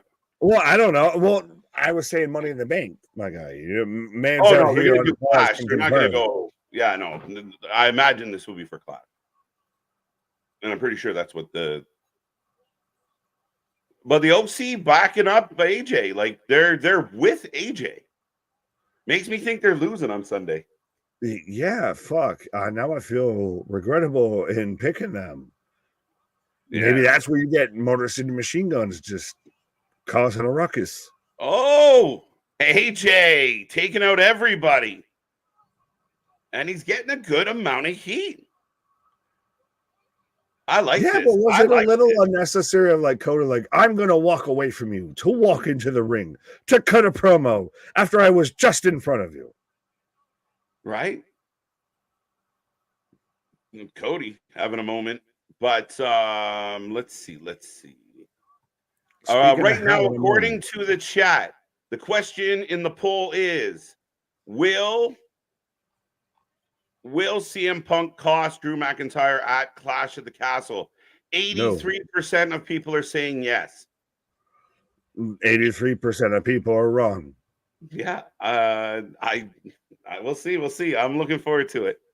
We will see, and so I will be tap dancing on 83% when I am right out here. Maybe. But speaking of situations, I'm going to take a pause for the cause. Yeah. Good choice. OC were always good heels, 100%. I like this. It's a better vibe, a better feel. AJ is strong. Nick's taking a pause for the cause. We are in another commercial break as we are rolling through SmackDown. Cody Rhodes, AJ Styles, I Quit match.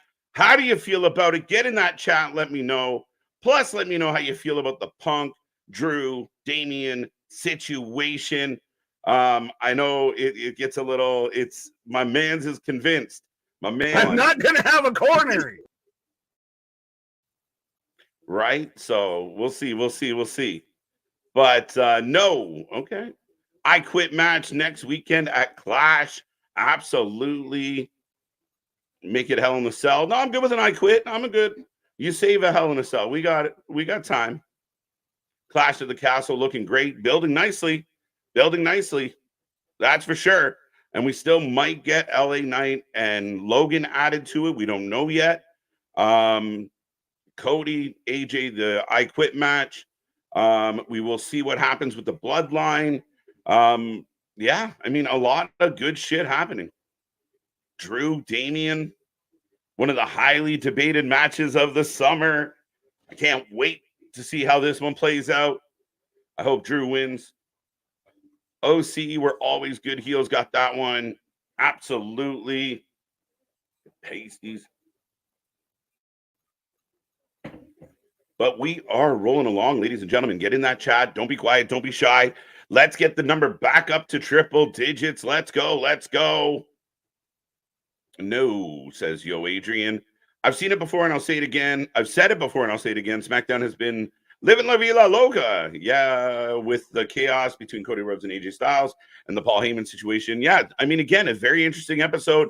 Not a lot was advertised for it going into tonight, but I would be lying if I hadn't said I've enjoyed a lot of what we've got tonight.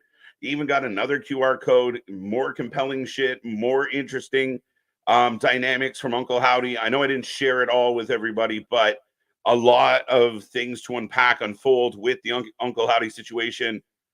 Hot take: the Good Brothers are better than FTR.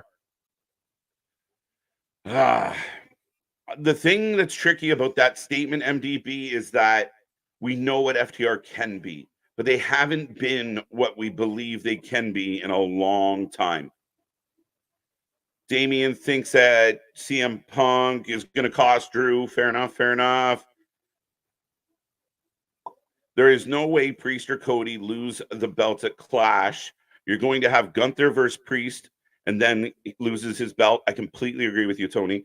Cody will not lose the belt until next WrestleMania to Seth. Interesting take. See how that plays out. We'll see where we get to with that at the very end there. But yeah, I think Cody could hold on to that belt for a while. I don't expect him to lose. They both just got the belts. And that's my take on it. I know there's difference of opinion, even though right now it's 73%, so a little bit of a dip. But yeah, I mean, it's going to be very intriguing. I like the fact that the pay-per-views, the matches that the WWE is booking right now is leaving us guessing, leaving us debating what could happen. Could everybody think the same way and it be very obvious and predictable? Absolutely. But right there's the graphic. I Quit match, undisputed WWE Championship next Saturday, 2 p.m. 2 p.m. All right, I got to bump our stuff up. We're going to be live at 11:45, not 10:45. I don't know. We'll find out. Bum, bum, bum. As we go to Nick Aldis, and here are the tag champs. All smiles. CM Punk will cause McIntyre to lose a Clash on the casual next weekend. John, I got what you were trying to say, my guy. I Quit is officially between Tama Tonga. Oh, Richard. Unless the plan on having heel versus heel at SummerSlam, Drew's winning this one, so Punk's not going to cost him yet. He might be at SummerSlam. Maybe Big Dog, maybe. But again, Damian's going to be a babyface versus Gunther. And, you still have the whole Cody on this side doing his own thing. So, and CM Punk, Drew, I don't believe need the title. CM Punk going to put Drew McIntyre through a glass car window, look at the camera and say, real glass, cry me a river. Let's go. As WWE welcomes the UFC. There we go. Let's go. Good show so far. Damian is kind of afterthought as a champion. Sorry, but it's true. Don't be sorry to me. I get it. And that's not I like Damian, so I'm kind of hoping for him, but I get where you're going. I see. So yeah, it'll be very interesting. Here comes LA Knight, though. Good show so far. No score in the Yankees-Dodgers game. Thank you, Michael. We haven't seen an I Quit match in a while, too, so it works for me. I'm with you, Boston. Again, we've seen Hell in the Cell. We're getting closer to War Games, most likely, so, the similarities are not lost. And again, a good old I Quit match. I'm down for it. AJ Styles' obsession with the WWE Championship is going to cost him. Perhaps. We'll find out. It would be perfect timing for Punk to use a Joe Henry video to distract him. All right, JV. JV feeling good tonight. An I Quit match makes sense considering AJ's promo last week. Exactly. And Cody wrapped it all up in a nice bow. I'm going to make you do what you should have done last week. I'm going to make you quit. So, perfect. Edge against Finn. Might have been, yeah. As here comes Carmelo Hayes. I hope they hold off on Logan versus LA Knight. Then he has a chance to win it. Be very interesting because LA Knight's one of the front runners for Money in the Bank. So do keep that in mind that LA Knight's got a lot of things happening here. Could they be setting up? See, part of me just thinks that Logan's at least going to be champion going into SummerSlam because of the Cleveland connection. I could be wrong, but yeah, that's interesting. Last I Quit match, Ronda Charlotte back in 2022. Thank you, Dale. Fact checker. I appreciate it. Arn Anderson with Cody Rhodes? No. Remember what happened when Dustin asked Arn to be his partner, and Arn turned on him. Anderson and Rhodes are like Hatfields and McCoy. Yeah, but beyond that, I just don't. To me, it's not a good fit, especially with a babyface Cody. Arn doesn't really work for me. I'd say CM Punk saves his energy for SummerSlam against McIntyre. So here's the thing: if McIntyre wins at Clash, he can't fight. He would be fighting Gunther at SummerSlam, not Punk. So unless it's a triple threat or something else happens, CM Punk and Drew won't be able to fight if Drew's champion. Keep that in mind. Gunther has a guaranteed title shot. So if Drew beats Damian, it would be Drew, Gunther, and then what? We save CM Punk for Berlin or Survivor Series? I don't know. FTR has been quieted down lately for over a year. I think FTR has not been strong, has not been booked strong, have not seemed strong. They're not on pay-per-views. They're an afterthought. I feel like they said they signed back with AEW for their legacy, and I don't believe that for a second. And to me, it doesn't look that way. As right now, we got Carmelo Hayes, LA Knight. Get in that chat. Let me know. Who are you taking? I kind of want LA Knight to take this one. LA for the win. LA for a win. What's the chat at? 75%. Ooh, there we go. I'm going to end this one. But yeah, so 75% of the chat right now thinking that CM Punk may cost Drew McIntyre the title. Cody is fine by himself. No, yeah, I'm with you, Vance, 100% on that one for sure. As LA Knight stopping up on the table, Carmelo getting back in the ring. That was a weird moment. Oh, back body drop onto the table. Carmelo Hayes versus Austin Theory versus Logan Paul versus LA Knight. The U.S. belt fatal for TLC match. There you go, Tony. Stack them all. As we get an instant replay of Carmelo taking the back bump on the table, going back to commercial break. So I will remind everybody, don't go anywhere. We are going to stick around for a little bit of AEW Rampage tonight. Then we are back on Sunday, of course.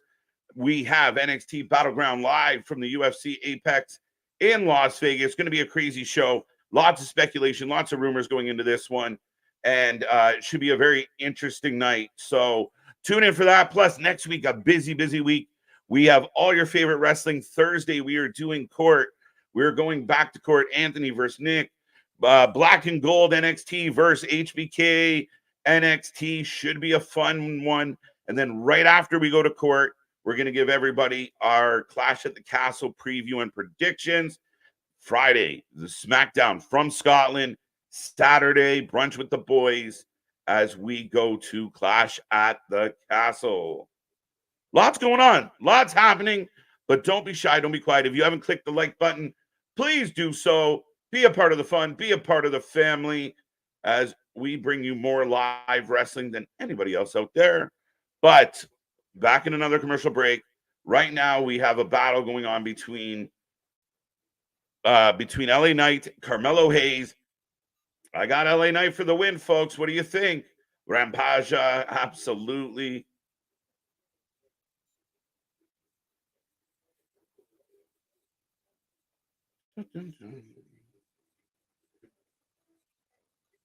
Wrestling never ends. Never.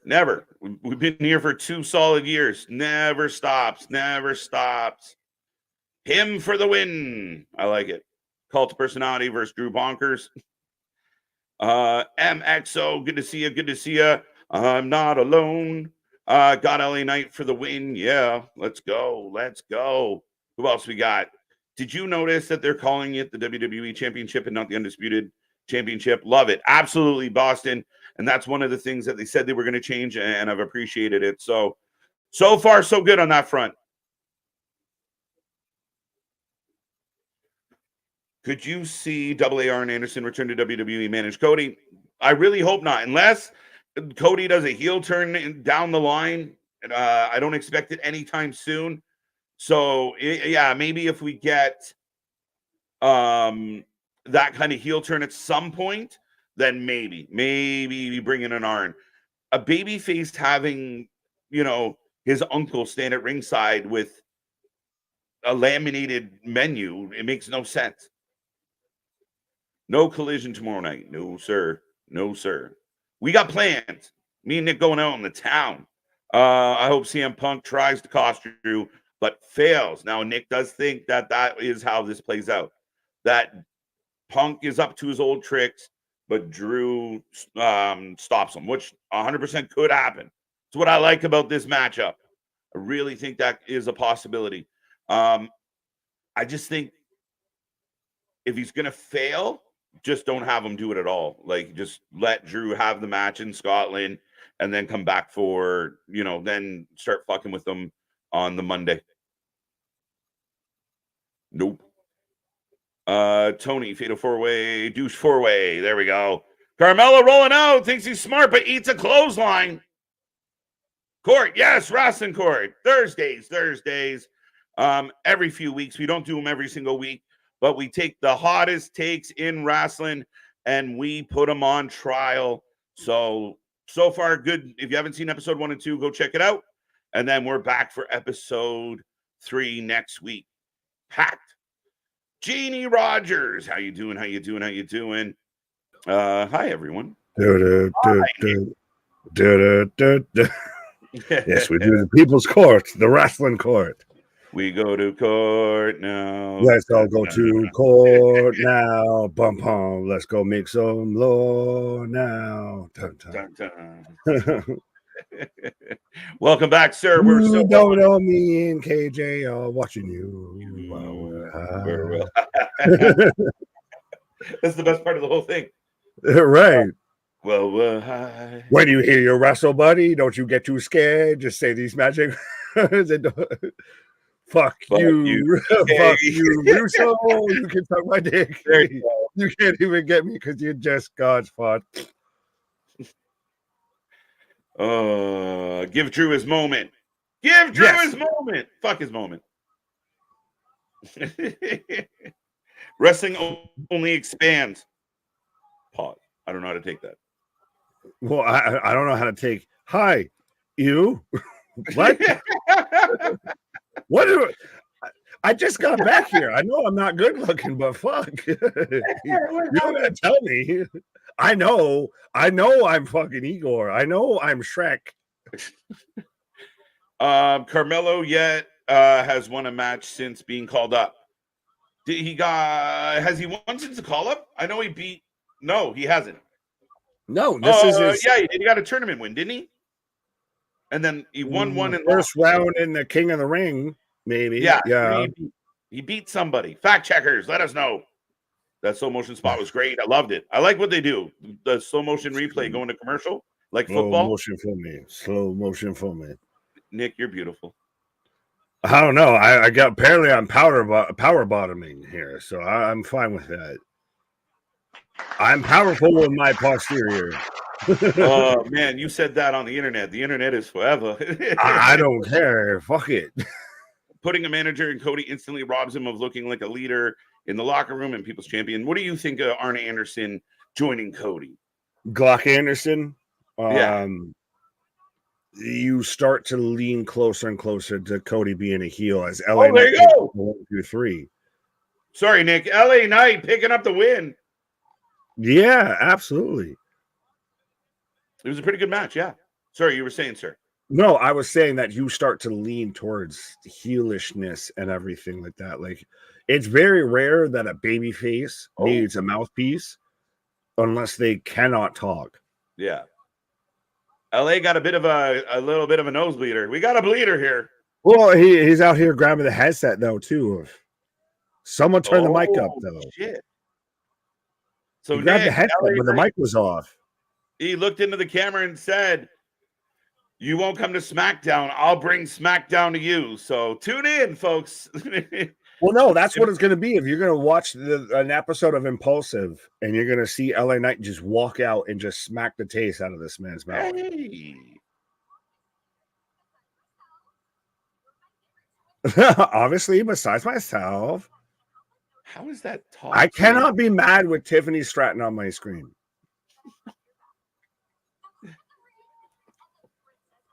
The Queen of the Ring and the Princess of the Ring. Let's go.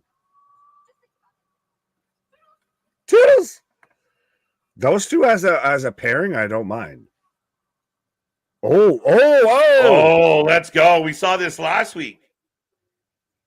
Yeah, but this also kind of nerfs your pick of her winning the North American title.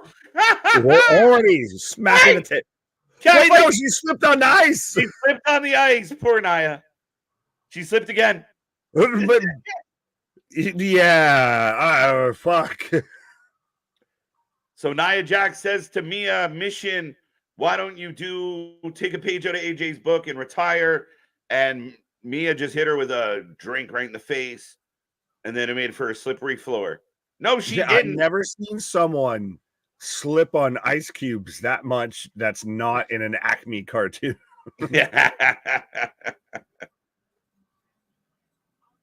That was a pretty good match. Yeah, it was a pretty good match. Yeah. Did I say it wasn't? What? Right. No, I was asking MDB if I said to the contrary. Drew McIntyre is about to win and gets overshadowed by the capture of Nessie. JV definitely on that. Good. Right, you on that Richard Jr. vitamin pack. Right, I love that. She didn't. Yeah, she did. She did. Just slipped. Was it coffee? That ice cubes? No, she was out there. She was doing that like when you're falling and you're sliding and you know you're sliding and you try and like throw your momentum the other way, and physics just says nah. And you go back to it, like she was fighting gravity like in a fucking no holds barred. Good set. Yeah. Physics, you fickle bitch, you. Nia showing up at Battleground to cost Meechin, ain't she? Ooh, probably not. Well, she'd be on the short list of people I think that could show up. And even then, Mission Mia Yim, still you could make a case, but she's not what you would say is a front runner. Then again, I don't know if there's a front runner in any real match. Mm-hmm. Yeah, and I'm happy. Mia Yim Mission is getting some more TV time. 2 weeks in a row they highlighted her with Nia, plus her little run here on NXT. So again, OC's getting TV time. Carmelo's getting TV time. They're trying. They're giving us stuff. They're giving us stuff. And we've got Bayley coming out right now, and they did a good job of showing how Piper Niven is a threat towards Bayley. That's the thing, is formerly known as Dewdrop, now Piper Niven is out here looking like a dominant threat towards Bayley as a champion. Treachery, says Boston. How dare you? It is a travesty. See, if she accepted Tiffy's offer, she'd be there to help. Good point. She had only said yes. She just walked away. She was still within earshot. No, it's just that's what you get for being rude. As we go back into commercial break, we are going to get Bayley up next to address the situation with Piper. So interesting as they build for that matchup at Clash. See, look at what you started. Do. I just deleted I just deleted someone's message by accident. So shout out if you said something and your message is gone. My bad. Right. Blame the Canadian. It's happened. It happens. My bad. Sorry. You put your comment in miles instead of kilometers, so he couldn't translate it properly. Right. Dewdrop. That's funny as hell. What is a dewdrop? Go ahead. No, just is Clash tomorrow. No, it is next week. It is next Saturday. Yeah. Next Saturday. It happens to the best of us. Yeah, MDV. It happens, right? Shit. Slip of that finger. Whoops. Whoopsie. But are you surprised that we've had no new Samoans so far tonight? No, not surprised. Not surprised. I think they're all building to moments, right? It's again, this was a moment. Granted, I didn't think that the ornating was going to be a promo, but yeah. Yeah, I mean, the anointing was interesting. It was less ceremonial than I anticipated. But yeah, no, I'm not surprised. I don't think you're going to open a show with, oh, and by the way, here's our cousin. It's going to be at a pay-per-view during a match when they look down and out. And maybe we do get like a Kevin Owens solo match, and that's where you introduce somebody new. They're going to pick their spots, and they're going to be on the biggest spots possible. I still think that we get a Jimmy Uso sighting tonight at some point. Like, we're teetering on when he should be back, and I feel there's still enough story here. I think we need to start sprinkling. We need to start adding that season for it to come to a full simmer saute. Yeah, I think this is one of the ongoing debates between you and I, as far as like, I'm like, it's good. They're telling a story, and you're like, okay, I'm getting impatient. Yeah, your whole gimmick is be greedy. Be greedy. I never said be impatient. I want it all, but I'm being greedy. I want more Samoans. I want all the Samoans. They're coming. They're coming for sure. Yeah, no, I don't think there's going to be. I think everyone's got to remember, like, they're trying. This is whatever they're doing now has to carry to the end of August. We got a lot of TV time. We got 3 pay-per-views. Yeah, you need to patch work. You need to patch together the relationship between Jimmy and Jay. So I think you got some time with that. So that's why I'm saying, I think you start seeds now when you got time to let things simmer saute.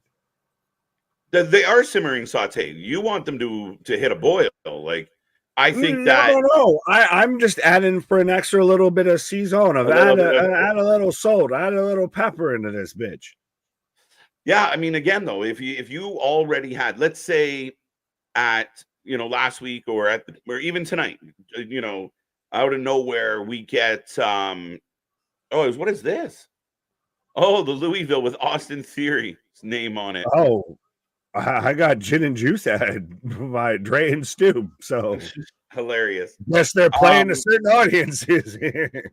Right. But I think that if you now I'm getting the Louisville Slugger. Oh, there you go. If you already had Jacob Fatu, I want the Are You Ready one.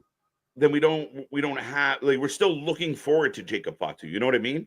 If we already had him and he was just another guy in the conversation right now, maybe they're not ready for that part of the story yet. Oh yeah, no. I think Jacob's still distance. I'm saying I could see Jimmy showing up tonight. That's the main thing that I think happens tonight is you see Jimmy show up and you start to plant the seeds of. I'm still hoping out there you get, say, SummerSlam, you get a Gorillas of Destiny versus the Usos. You could still because you still got to work through of Jimmy and Jay trusting each other and having a relationship and all of this. You've got layers to dig through here. I don't think we go straight to Jacob. Okay, that makes a little more sense. Yeah, no, I thought we were gonna get where we got Kevin Owens. I thought we would have gotten Jimmy of like, fuck you, like I'm the real shit here. Yeah. And I guess I think the only question mark with that is how much of Jimmy's time away was legitimately part of healing. In addition to the kayfabe part of healing. Whoa. Hi, Chelsea. I think you left part of your outfit behind. Legs go for days. I haven't seen legs like that on SmackDown. Her legs are taller than Matt Cardona. That's why they work. Right? Stacy Keibler out here. Well, as we've got Piper Niven and Chelsea Green coming out right now confronting Bayley here. And this has done nothing but help both women here. Like, these two women were castaways, honestly, and now have been prominent to top figures in the women's division. Do you know what this is making? You know what vibe this is giving me with Chelsea and Piper right now? Go ahead. It's like Jane. It's like Jane and Silent Betty. If anyone got that, high five to you. I'm passing a water. There you go. There you go. I know, right? Down, boys. Down, boys. She got legs. Who thinks thumbtacks is going to be used in the I Quit match? Probably not. Yeah, not quite. Chelsea looks so much fucking taller than Piper, though. I mean, granted, it's the heels and everything. It's the shoes. It's the shoes. I'm going shoes. But no, I really like this. This is how Piper should have been outside of name redacted. Yeah, 100%. MDB got you. Right.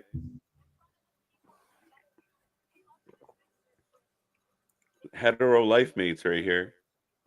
They are opposites, and it works 100%. Visually, they're opposites. Personality-wise, they're opposites. I like the working relationship between Chelsea and Piper, and Chelsea being a mouthpiece for Piper works. Yeah, you have a heavy with a mouthpiece. Pause. Yeah, it's 100% if you've got a wrecking ball in Piper Niven with a personality that can't be beat with Chelsea. Yeah. Oh.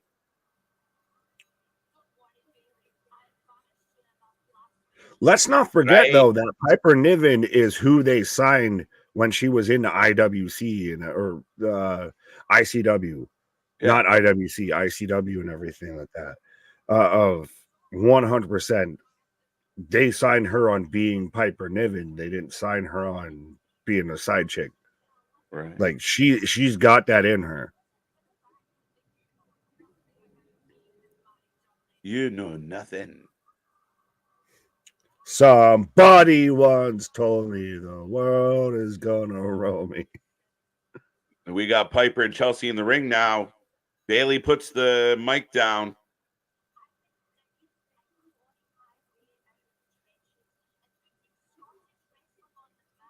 Putting Scottish wrestling on the map. On the I'm map. Doing a terrible impression. The swamp is on the map. Right. As though I do even like just from Bayley's side of it and everything of I'm gonna hear you out. She's not like, you know, da da da da da. You're validating what she's saying. Yep. Bayley just looks concerned, and this is good for Piper. We just said she had a mouthpiece, and she's like, "Oh, let me talk a wee bit." You do fucking nothing. Do you have any idea how dangerous I really am? Does this make Chelsea Green donkey? Yeah. 100%. Donkey. All right. All right. I think this is really going to be at Clash. This is going to be Piper Niven's show up and show out because that's what the show's about. She's gonna bang, and they're gonna give him time to cook, which I love. It's gonna be allow me to reintroduce myself. There's fear in Bayley's eyes. Let's go. As Jane and Silent Betty gonna head out. They calling Chelsea donkey because she got a pause.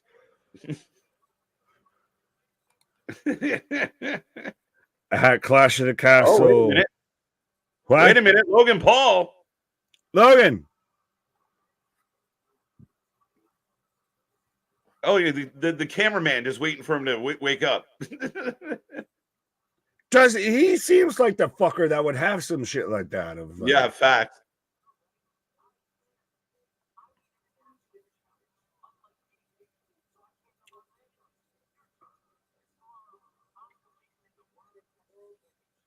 the He's World competing. Tetris Championship. Logan, LA Knight going to show up at the World Tetris Championship and beat the shit out of. What in the Navy shit are we doing?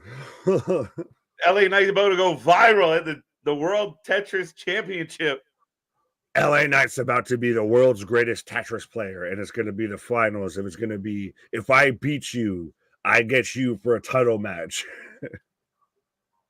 We're going to have the world's most intense Tetris game. Yeah. Wow, Logan ends that. Good promo by Logan. I like this. I like it. Yeah, but I mean, keep it a bug.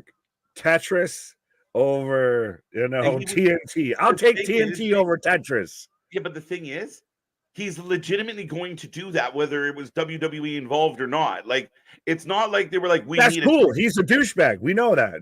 Right? So, he's going to be there. His followers are going to be there. The eyes are going to be there. Maybe LA Knight shows up and B's there to again, no different than why Logan what Paul in is here. the fucking, Mr. Feeney bullshit of Boy Meets World type shit is this? We're gonna have a showdown at a Tetris game. Like, what in the teenage drama bullshit? I don't want to wait for my life to be over. KO comes out and knocks over the Prime bottle. Fuck that bottle, he says. Absolutely. Go fuck yourself, Logan. No, but again, like I said, I mean, it's not like they were like, dude, we need to book something cool for this angle. And they were like, let's go Tetris. This motherfucker, whether we were going or not, he was going to be there. So they're just yes, he's a douchebag. We know. They're tying his storyline into his actual schedule. To the shit. I will admit that it does help of having somebody that's got that many eyes, regardless wrestling or not, that pay attention to it. But still, fucking Tetris. Yeah, but I mean, again, you couldn't even done Call of Duty. Yeah, but not a 2K, nothing. Fucking Tetris. Mario would have been cooler than fucking Tetris. Take that up with Logan Paul. He likes this is an iCarly episode. That's what this is. It's a fucking iCarly episode. It's the fucking Sweet Life with Logan and Jake. Fucking hell. KO and the Street and Yola. KO, yeah, all right. So shit, we're in main event territory. KO, the Street Profits coming out. And up next, the Bloodline. I can't imagine the Bloodline losing. Hillbilly ass Aladdin is what Logan Paul did say. Yes, facts. Jesus. He cuts a good promo, man. Oh, like I said, he's good as like, if he wanted to just, I'm a pro wrestler now. You're ready made. You're a blue chip, 100%. Now, granted, he's still just a douchebag beyond that, but that's neither here nor there. As we're getting a hype up video for Battleground for Sunday. Welcome, Unbroken. Welcome back. Sorry about your calf. Didn't realize you had a farm. That's good. Right? That might make some good video if I can say words. But I even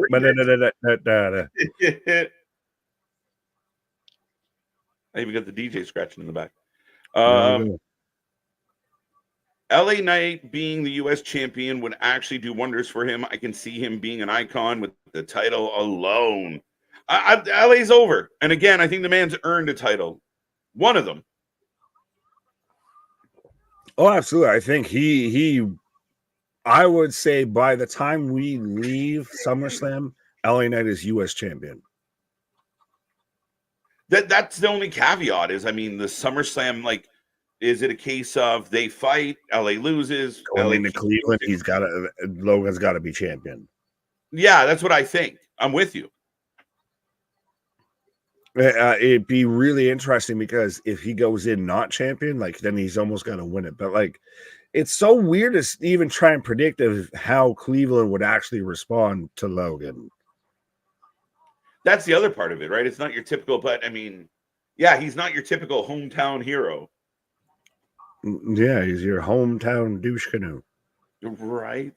Big Nick sings Dawson's Creek song at least once a night. Yes, I do. Yes, I big do. fan. He loves the Dawson. I'm a big fan of the Dawson. Trust me, it's 100% karaoke. At this point, I feel if you went through from when I started on stream till now, you could do a greatest hits. You could do a dual album of Big Nick sings the greatest hits. Shit. Yeah, no, he's a big fan of the Dawson, going back to my Jay and Silent Bob reference. Well, and especially, yeah, well, and going with NXT going to CW, absolutely. It ties in perfectly. Right. 18 million albums sold worldwide says you are accurate.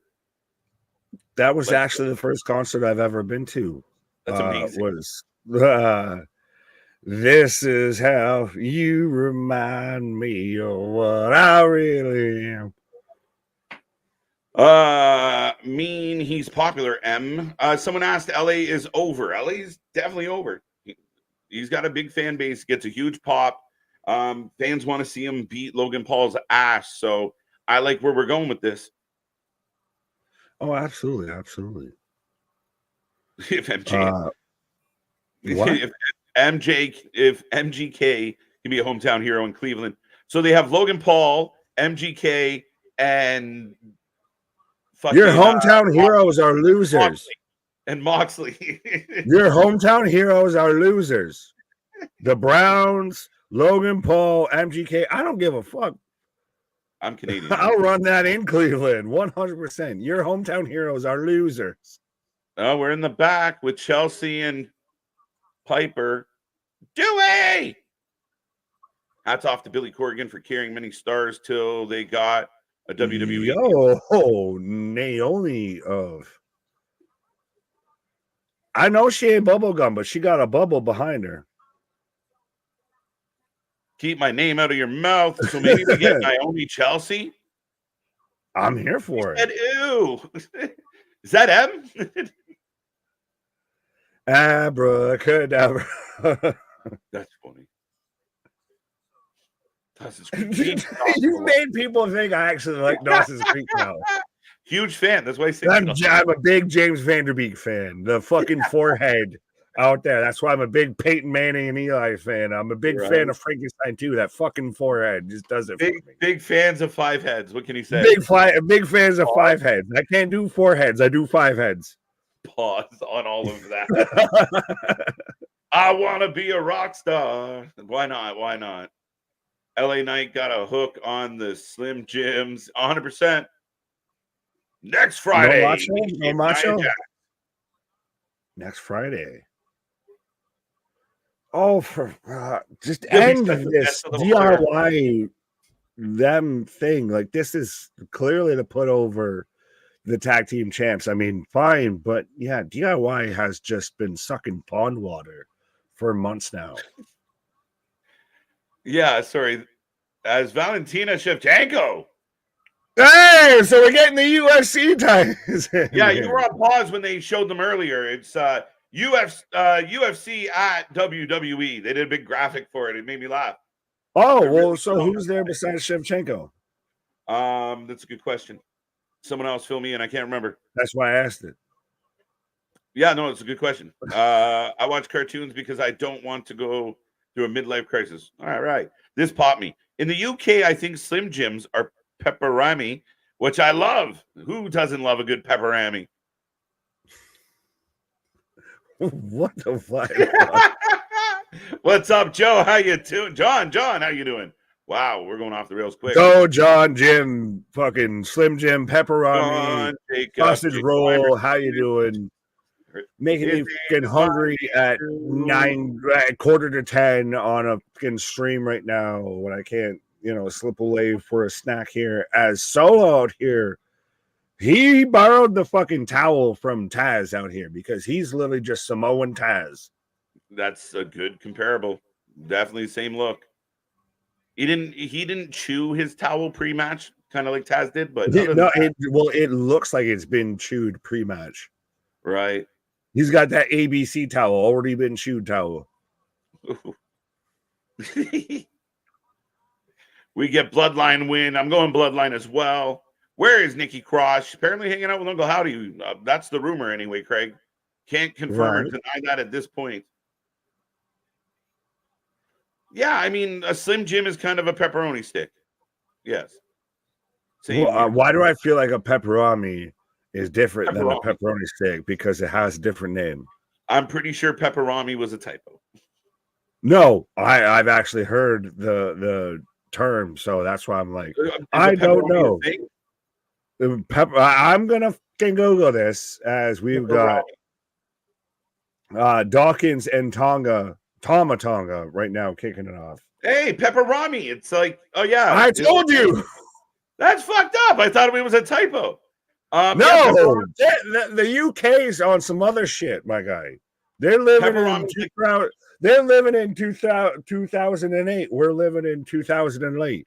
Pepperami is like Slim Jim's fat cousin. It's Husky brother. Yeah, the Husky Harris of Slim Jim. They also have flaming hot beef jerky. We call that just spicy. MTB calls that a Good Friday night. Whoa. As we are off and running, folks, get your predictions in the chat. Let us know, who do you got? Are you taking KO and the Street Profits? Or are you taking the Bloodline? Fast show tonight. Holy shit. Yeah, surprising. Well, fast, but middling. I'll say that. Okay. Where we're right now, we've got 15 minutes before 10 o'clock. Yes. What would you say right now, preemptively, your rating? Preempted? I never give a rating up before the end, but I'm going to. I never preempt. No one expects the Spanish Inquisition. I don't go off prematurely, sir. I'll wait till it's time. Fine. I will then. I'll go spelunking and say I'm 6.5, 7 on a good night. Enough. Yeah, no, I'm much happier with SmackDown than that. Good flow to the show, fast-paced show. Like what we got with Piper and Bailey, like what I got with AJ and Cody. I thought we had a good couple matches earlier tonight that were solid. I was entertained. And again, I think this night, blind tag to Solo. Sorry. Yeah, Tama went down hard on the apron. Yeah, he somebody gonna get hurt real bad. Nasty spill.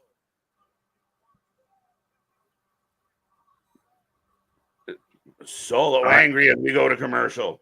But yeah, no, I've enjoyed SmackDown tonight. I thought it was really good. I'm getting excited for Clash. I like a lot of the story building that we're getting, and we kind of knew going into tonight it was going to be a story heavy show. And I think they've given us a couple matches, like even the main event. I'm really happy with this main event. I don't mind the main event. I think it's more of it's been very. If you're going to go a story presentation, what have you, wise, it's been very focused, the bloodline and everything like that. Like I think that's been the one thing that's.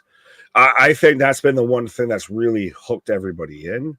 It was the initial stuff and everything. Well, you started the show and now you're gonna end the show, so you bookended it. So yeah, I would assume that's the way they're aiming. Yeah, but you also had Cody. You also had Cody thread through the show, which would keep a lot of people's interest and keep everyone kind of going. Like, I mean, maybe you get me with you got the OC with AJ. I could go to a 7.5. Yeah. No, but I think they're setting up getting us to that point where they want to rip each other apart, and Cody's going for, we're setting up a title match for Clash. I mean, I thought that was really well done. I really liked it. Yeah, we had a great setup for the I Quit match. We didn't have the I Quit match, so that's why I'm still not. I'm still not into the 8s and the 9s where I feel you're at.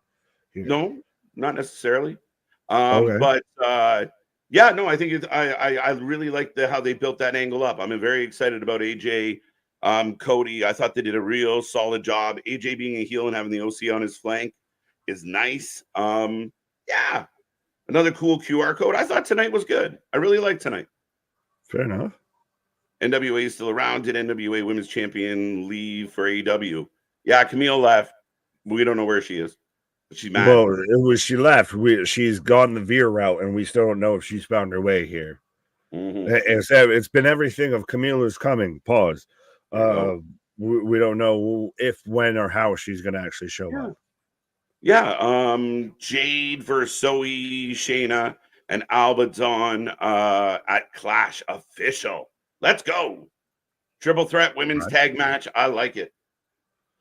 Especially you got the two Scotswomen in Scotland. Now they kind of almost become the potential forerunners, the baby faces, the favorites a little bit.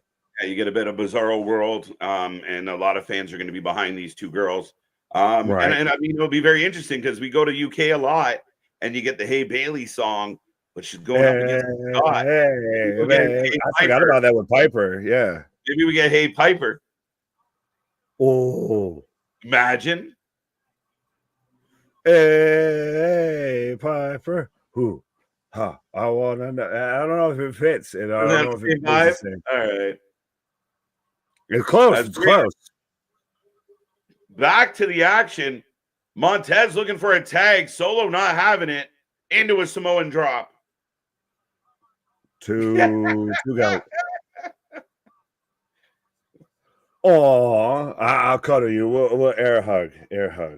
Bring it in, my guy. Bring it in. We're really glad that you're our friend, because that's the same cheer and everything. So that's all I can think of. Yowie wowie, you found me. Right. Camila is mad that she's not getting used on AEW, but what did she expect? Well, she probably had a conversation with the guy who had a very big wallet who said, oh, yeah, we're going to bring you in. We're going to make you a star. And now she realized, oh, fuck, I know the check was bigger. But what would have WWE done with a Camille if they've had the last 3 months to work with her? Is AEW a Ponzi scheme? Yes, it fucking is. Oh, that was the best. It's a fucking pyramid scheme. Son of a bitch. We bring a lot of people in, and we got a lot of money, and they all go to us, and we don't give a fuck. That is good. It's the Ponzi scheme of wrestling. Yeah, fucking A. Fucking TK's Bernie Madoff. Fucking, yeah. At that motherfucker. As Tonga, I'll get blocked by another 3 people on the roster from AEW. That's hilarious. Is it a Ponzi scheme? I haven't heard anyone else out there say that. If anyone else runs that, when it gets proven, you know where you heard it here first. That is, or I'm a whack job. Either way, I'm entertaining. You're not allowed to do that on live. Whoa. Only on Twitch. Only on Twitchy. All right. There's some layers with the women's tag triple threat. Isla and Alba lost to Shayna and Ronda to unify the title. Yeah, there's I'm okay with it. I like the triple threat. And I said earlier, when you have 2 dominant babyface champs, you got to find a reason to make it possible they lose. This is a good way to do it. Absolutely. And we both kind of really like the idea of if you had, Alba and Isla as champions, like even if we actually did reuse the NXT women's tag titles and use it that way, it would work perfectly here. All right. Now, I was going to say, who's the Italian on the roster that's going to turn into All Elite Paisan? Right. KO going up top for the Bullfrog split. Swanton. Swanton. 2 count. Stop looking at me, Swan. Good luck. Did you like MJF speaking Spanish? I thought that was awesome on Wednesday when he gave us a little tongue roll. Yeah, I was jealous because I can't do that. Right. He was like, I don't know what he's saying. Oh, going for the stunner. Eats a super kick instead. Returns a super kick. Into a clothesline, but you're going to have some feuds initially with MJF that are going to reestablish MJF. Save it for Rampage. Fair enough. I'll save it for the Rampage. Yeah, well, because we probably have a lot of time to talk. Yeah. God pulling out. I forgot it was a 6-man. I was about to say, how is this not a disqualification? Pulling out Kev. Oh, pounce. Dawkins out here. And it's interesting of how you see a lot of people even in the locker room say that like Dawkins is an underrated guy. He really puts in the time, the effort, and everything. Like he wants to be that guy. Solo says, "Fuck this shit. It's over. I've had enough." And then just eats fucking elbows from Dawkins of like, kill shit. Now, this is where we might get something or someone.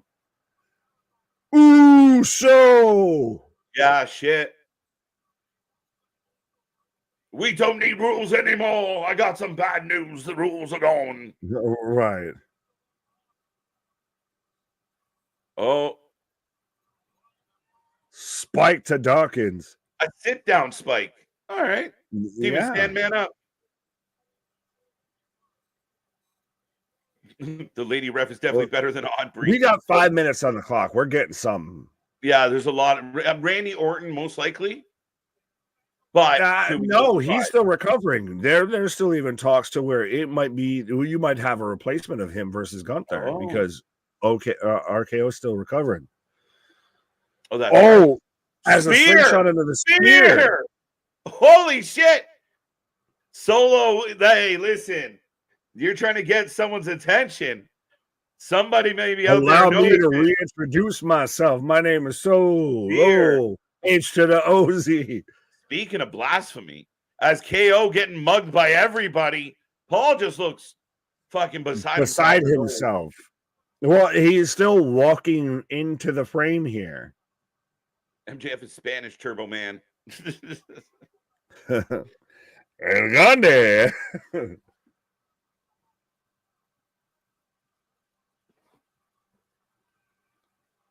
He got two. He got two. I don't. I mean, I guess this is a shot at Def Rebel, but I mean, they still have their valid. As we're getting the Shield power. Oh, we're getting again. Tell me we're not getting close to getting a Roman sighting. As they give KO the Shield. I still think you're teasing it a ways out. You're gonna flick that frenulum. You're gonna tickle the places that need to be tickled here. Right, folks, if you were just tuning in, the Bloodline taking out KO and the Street Profits. First a spear from Solo, then the Shield spot. Again, if you're trying to get a certain man's attention, you're knocking. You imagine, though, what if we get a dual comeback of Sierra, Hotel, Indica, Deco, Echo, Lima, Delta, Shield. Yeah, but except you get Roman and Seth. Okay. Well, I mean, you're not gonna get Moxley out there to do that shit. You got Perk Angle to come out there. Hi guys, I was part of the Shield, right? Hi, I'm Troy McClure. You might remember me as a former member of the Shield. Yeah. All right, ladies and gentlemen, we are going off the air. Paul reluctantly put that. I thought that was a solid ending as far as your Bloodline goes. Continue to make Solo look like a badass. Tease the Roman Reigns connection. I really fucking enjoyed that ending. But that's it. That's off the air. So out of 10, folks, get in that chat. How did you feel about SmackDown tonight? What did you like? What didn't you like? And what number would you give it out of 10? Right. I think it was good bookending. I think you started great, you ended great. You had some good moments in between, so that's why, like I said, I'll go 7.5. Okay. It's just funny because you're like, the beginning was great, the end was great, the middle was good. I'm like, that sounds like a really solid show. Not like good. Yeah, good, but just kind of middling to average. Like it was one of those. It didn't hurt anything, but it also didn't add anything. It was. Oh, I thought it added a lot. Different. You didn't think that added anything tonight? I thought it added middle. The whole AJ and Cody were in the middle. Piper and Bailey were in the middle. Nia, Mia Yim were in the middle. Oh, so what's your number? So then what's your number? I'm giving it an 8. I'm going 8. Oh, so all of that grandstanding and hot dogging for potentially a half number more than what I said. Well, you were more of a 7, and you said earlier 6.5. You weren't feeling it very much at all. But, right, and so I grew on me a little bit here. It was a fungus among us. I was only responding to the fact that you don't feel like they built anything tonight, because I felt like this whole night was predicated on building for Clash, and I thought they did a lot of it. Fair, I'll give you. I can't meet you at an 8. I can't meet you at an 8. I can give you a 7.5. I only went 8 just because I had to stretch it out past 7.5. I can give you a 7.5 because, like, that's the thing is, like, there's a lot of good there, but there was build, execution, like there's still. If I really wanted to comb through it with a fine-tooth comb, there's plenty I feel that could dock points, what have you, and everything. Yeah. So I don't want to say it was the greatest SmackDown we've seen, especially when on paper initially we're like, this is going to be interesting. Yeah, but I mean, again, I thought they did a good job, and I agree with a lot of what you said there. But I thought they did a good job of not a lot was announced, but we got a pretty good main event. I think I'm confident we're leading to something as far as not just the Roman tease, but the fact that KO just got laid out again. They've put, the bloodline's starting to look like fucking monsters because they're taking everybody out. Jimmy's out. KO's just got fucking clapped through a table. Randy's out. Like, they are setting. And the Shield Powerball, I can give you a 7.75. He's coming up, folks. I'm pulling him up. It was a good show. I had good energy tonight. I could give you a 7.75 of the Sierra Hotel Indica Echo Lima Delta of that kind of the Powerbomb and everything towards that. I can give you that. There was good bits in the middle. There was also missable in different moments, I feel, in the middle. So I'll give you 7.75 is the highest I can do. I'm playing fucking Pawn Stars out here as we're kicking off with what I thought was going to be the main event of Rampage, as we're kicking off with soon-to-be free agent Penta taking on El Butcher. El Butcher. So I'm guessing, being that the Butcher never wins. Yes, sir. But I got Nick. I got you climbing. I got that number climbing up, buddy. I like it. 9-8. Your hero, Nikki. I can be your hero, baby. 8.5. Hey, Mike Butler still no score from Yankee Stadium. There you go. 8 out of 10, 7 out of 10, 7 out of 10. So see, I wasn't fucking far off. No, some people 7.5, yeah. 6.75, 7, 2.7 out of 10. Yeah, Goldberg. I mean, that was 0.3 down. He started off low and just going lower. He just dipped a little. But no, I'm not. I had no issue with a 7. I had more of where I felt like there was a lot of build tonight. That's what I objected to. Fair enough. Well, I think we're in the happy medium zone. Yeah, that's perfectly fine. 7s to 8s is about where we're going here. Yeah, we're both in the solid range. We're good. 7.5. There you go. Look, compromise. We're in the middle. Right. Penta's doing a headstand. Oh, there you go. Boston. The highest I can do is a 7. That's it. Take it or leave it. Take it and go. Take it in. Yeah, quickly, I just want to remind everybody we are watching Rampage. Penta taking on the Butcher right now. We're going to do a bit of a SmackDown post show. Get in that chat. Let us know what you're thinking about SmackDown, about Clash at the Castle. Has anything changed your mind? Are you happy about the booking? Anything you guys want to talk about? Plus, we got Rampage. We can talk. And Nick, I know you did want to address the MJF situation. Oh my God! Did you see that head scissors? I've got right now Penta just chopping down Butcher, so I don't know if I'm ahead or behind. I've got him right now, leg kicks, whipping to the ropes. up. Are we close? Are we off? I got. Oh, I'm whoa! ahead of you. Fumbly! What the fucking bullshit was that? Oh, Tai not good. Chi.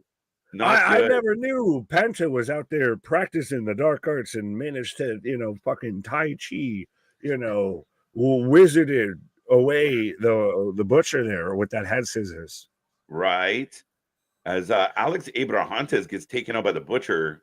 But so do you want to talk about with this right now of the potential of Penta going to WWE? Because I like the whole thing with MJF and Rush of I think it builds up that there's a feud there, but we can talk about that later on. I'm interested of how you feel about Penta going to WWE if they use him like we just saw the Tai Chi head scissors.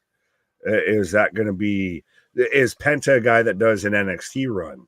Yes, he does because he's got a kind of again, like I said, it's like onboarding orientation. That I really do think, unless you're like an MJF, a superstar, you're going to do at least and now again the Tongas skipped NXT, so maybe I'm wrong. So we'll see. But I was really surprised because Penta feels very much of the AAA independent scene type of guy, and the idea that the WWE could maybe pick him up and try and do something with him, very interesting. I think there's very much the potential, but I think he slides into a slot. Like we could get a Nakamura Penta match, which would be amazing. Like I'm all the way here for a Ricochet, Ilya, a Gunther.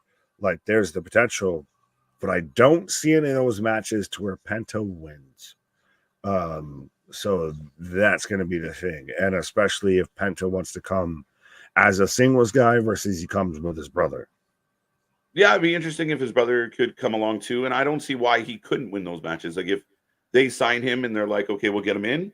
I don't think they're going to bring him in to completely job. I think at some point he'll beat a Ricochet or a Nakamura and have a rivalry. I think they're going to bring him in and use him, right? So again, I just don't know. I mean, he feels it'd be very interesting. But I love the Penta says Alex Abrahantes just got taken out. Penta says like, share, and subscribe. There you go. But and then I guess the other thing was the MJF situation. I was curious your take on it because I was very critical of the rumor that he was going to challenge Rush or Rush was going to challenge him. And then I thought they did well with it. I thought Rush didn't overstep, so it didn't get stupid. But I don't love the booking. I think it's a good situation because you're reintroducing MJF, you're reestablishing that a little bit. He's done that. Well, no, he's done that before when he came back, and we'll have kind of feuds with some guys that aren't exactly top guys and everything. And I think he's done the best for Rush in the now almost 3 years he's probably been signed with the company than Tony has this entire time. And everything, and it's going to be an interesting. Clearly, MJF's going over in all of this. It is a little interesting now. I've seen people say that maybe it wasn't the greatest MJF promo. That we're getting into that territory of we've seen it, we've heard it across the board with AEW. Of it's become a little bit of rinse repeat. So that's where it gets interesting, but I don't mind an MJF Rush match. For that to be a prominent feud, like to carry on for a month or two, I don't know about that. Yeah, I mean, again, it's just Rush was nowhere, right? There's so like he wasn't used. They didn't book him on Dynamite. He was hurt, comes back, he's on Rampage. So it's. I think Tony does this too much. These side, like even last time he came back, then he had a side angle with like get your important people into the most important positions. You have to do it. And MJF's your biggest name. You gotta think about that. But still, he sat there and teased in Ospreay. He sat there and teased to Swerve. Like, do you instantly force him into that situation, or do you let him? Like, I think you got to make him a top guy. Like, you need, and again, maybe that's make him a top guy is one thing. To make him a champion is another thing. Like right now, I'd say he's still a top guy. Yeah, right. But so where would you put him right now? But you right. So where would you put him? Can I speak, Mr. I'm asking you a question. I'm asking, I know, but usually the person waits for an answer. But no, that's 100% the dilemma is who does he go with? And you can't go Cole, you can't go Danielson, really. You've been there. You don't necessarily want him to fuck up the title picture because that's confusing enough. So you're in a bit of a pickle that you have this superstar that's bigger than everybody, that he's bigger than anybody in the company. And to put him in this feud doesn't, to not even give him something that he could verbally go back and forth with, it's a tough shout. Like, it's not the best for your big guys. Like, you want him to feel like a superstar, and fighting jobbers, and that's how Roosh has been booked as a nobody. I don't know if it helps you. I don't know if it helps draw ratings. I think in ring wise, it will be a much better match than we expect. But I'm also, you didn't present anybody else outside of Roosh that you would put him against. Oh, I mean, so he just float him in the abyss. No, that's what I think part of their dilemma is, who the fuck do you give him? You go to Roosh, but again, you have Pac kicking around. You have you give him Orange Cap. He's been there. I mean, there's about 50 people. Christian, there's 50 people at least that have been booked better than Roosh in 3 years. So Roosh is, again, never gets a match on Dynamite. We never see him do anything important. He had a weird fucking, a whole bunch of fucking vignettes that led to nothing. That's my complaint. I think you have other people in the company. Ricky Starks MJF feud. I love that. That's gone. Don't even consider that. I would almost not consider Ricky Starks on the roster at this point anymore. But you have the tie-in as Penta picks up the 1, 2, 3. But you have the tie-in of MJF has already been involved with Roosh. He's paid him an exorbitant amount of money, kayfabe wise and everything. I think in ring wise it'll work. Sure.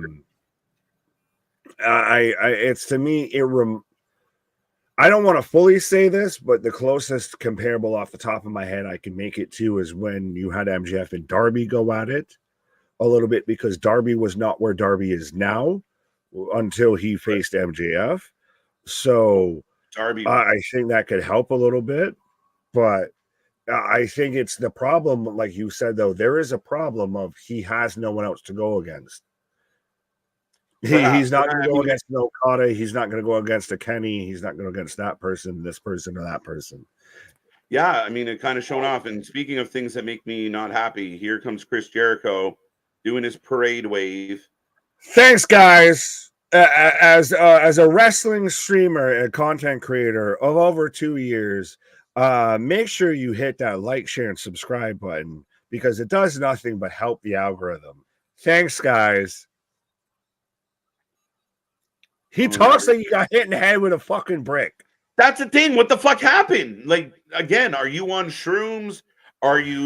Did you take a head injury? Chris, Did you have another one of those dirt road drives where you lost a couple hours and woke up, with your bum sore? Like, what happened? What? He's giving Matt Maynard. He's giving Daddy Magic commentary advice. Like, so he came all the way out just to do that. He is nothing. It's amazing how his wife showed up at January 6th, and now Chris is just doing January 6th as a fucking gimmick. Yeah. Like, this man's out here just talking like everybody's fucking stupid. Dude, they did those segments. They did those fucking segments on Wednesday, and they went nowhere. It didn't lead to a conclusion. And now it feels like they're setting up a Daddy Magic, Cool Hand Luke fucking match. Ooh, like, anybody pining for that? They're setting up a Rampage feud. Like, fuck. He got 4 segments on Dynamite. He just came out for no reason. And again, the fans that are out there saying he's supposed to get this reaction, he's getting under your skin.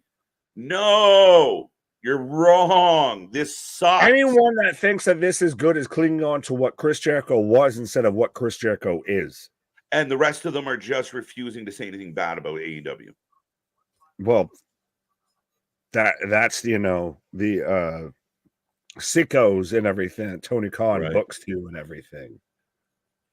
Yeah, can we get a flamethrower for the learning tree? burn down the hot topic. I'm gonna burn it down to the ground. Right. Like I personally take umbrage and take hatred with the fact that we're about to turn Brian Keith, the bounty hunter, from Swisher House champion out there, just the ultimate badass, to where it was a crazy thing that he even signed there, and he instantly seemed like, oh, they're validating their mid-card titles and everything of an absolute badass, to now he's going to be the bad apple. Gee shucks, guys. Like, AEW constantly seems to book shit like they're booking for fucking toddlers. Like, they're booking for Nick Jr. and everything like that. Like, we're not watching Blue's Clues. Yeah. And it kind of shows you the maturity level of Tony Khan, or at least the mentality level. He's like wrestling's Michael Jackson. Yeah, he said a thing. Yeah. Yeah, like, it's just I had a fucking mini meltdown on Wednesday of it was just stupidity on top of stupidity. They went from one stupid thing to another stupid thing to another stupid thing, and I was getting mad because this is the real pro wrestling. This feels campy, like 80s Vince McMahon wrestling. Like, when is the dentist coming out? Oh wait, we have one of those. When is the garbage man coming out? We might have one of those. I was gonna say, we got one of them too. When's the bounty? Oh, we got a bounty hunter. What other jobs do we got? Like, it's starting to feel that fake. Like, we're Chris. I feel like Chris Jericho's doing a bad Eugene impression. You can clip that shit. You're right. Spaghetti Western dressing, Brian Keaton. Well, no, trust me. I've sat there and the last Dynamite I was trying to watch with the missus, and the second, as a license holder of 30 years, make sure you come to a complete stop. I could hear my wife just, what the fuck? Yeah. It's just one of those of like, it's just bad. Like, however you want to shake a stick at it, it's just fucking bad. Like, well, yeah, I mean, like, okay, it looks like Pretty Deadly, Nick.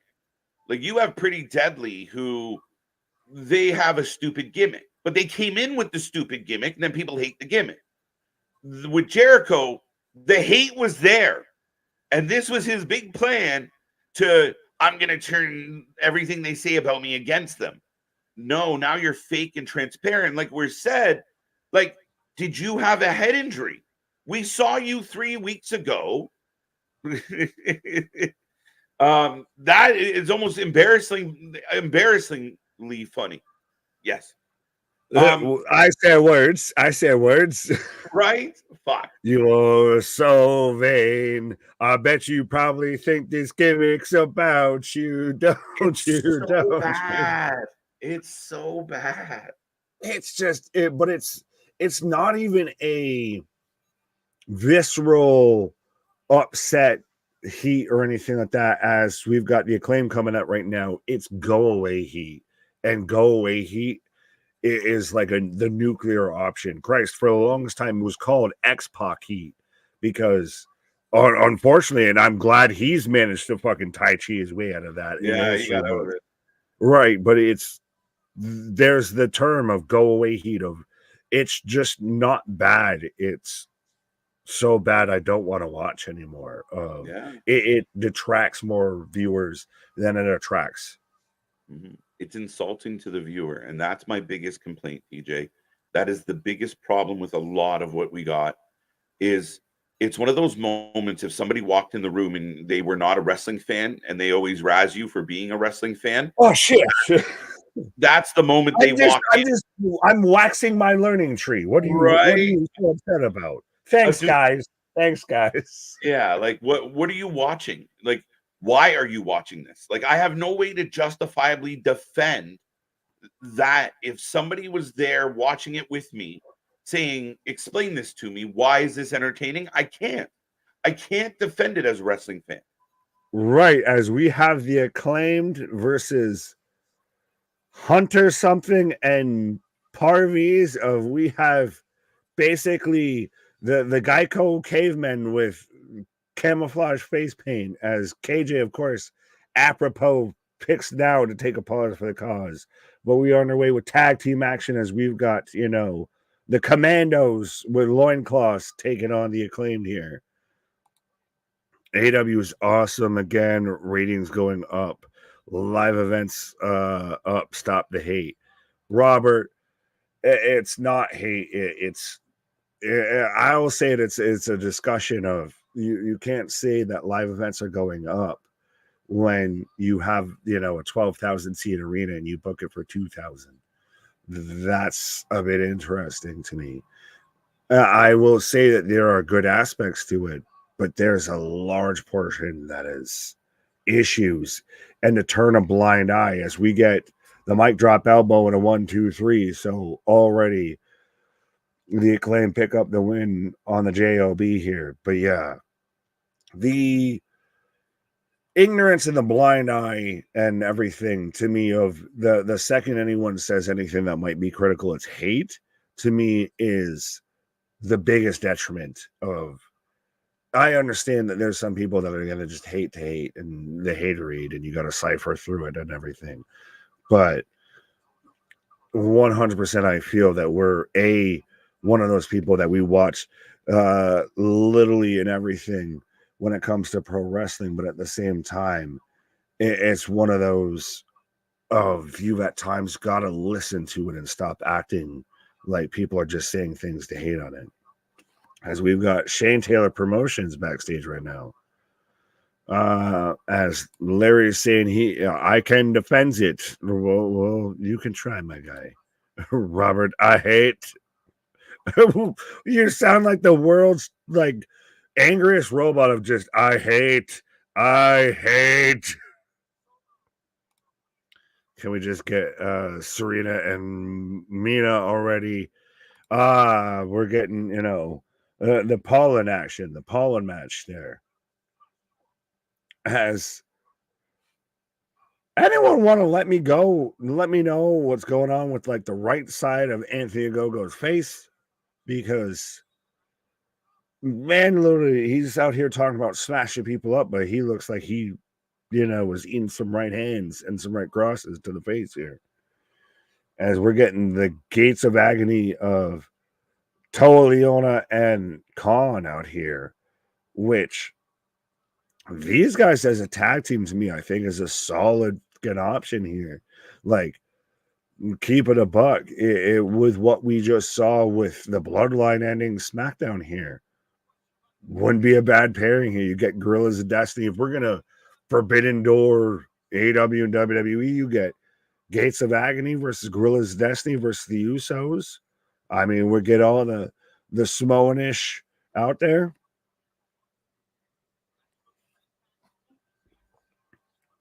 Shane Taylor is what happens. Yeah, Boston, I should have read before I clicked on you. I hate the hair, heard it for 40 years. East, the WWF, then TNA, then NWA, then now AW. So, Robert, you're mad about hair in AW? I'm confused by the statement, I guess, here. As we've got Private Party coming out right now, is Bash saying AW has a lot of jobbers. I disagree in the sense that they just have a lot of people who are booked as jobbers. Let's be honest. They have a lot of people that in other promotions, indie, what have you, are top level guys. Christ, if they really actually wanted to book some of these people properly, are top level guys within their own company. But they have them out here doing the JOB because you got to put over the homie. TJ, what up? Shane Taylor got that body of a baby. Oh, God. You go and say that, MDB, to Shane Taylor's face and see if we don't queue up. But right now I have the Gates of Agony taking on Private Party. So, folks, let me know who you're taking, whether you're taking Private Party or Gates of Agony out here. Gates of Agony, Justin Tree Bloodline.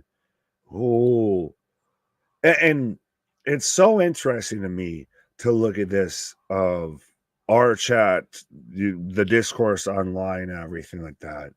Of you're seeing, respectfully, I'll say this: you're starting to see diehard fans now turn on diehard fans here a little bit when it comes to the trying to ignore that there might be a problem in AEW.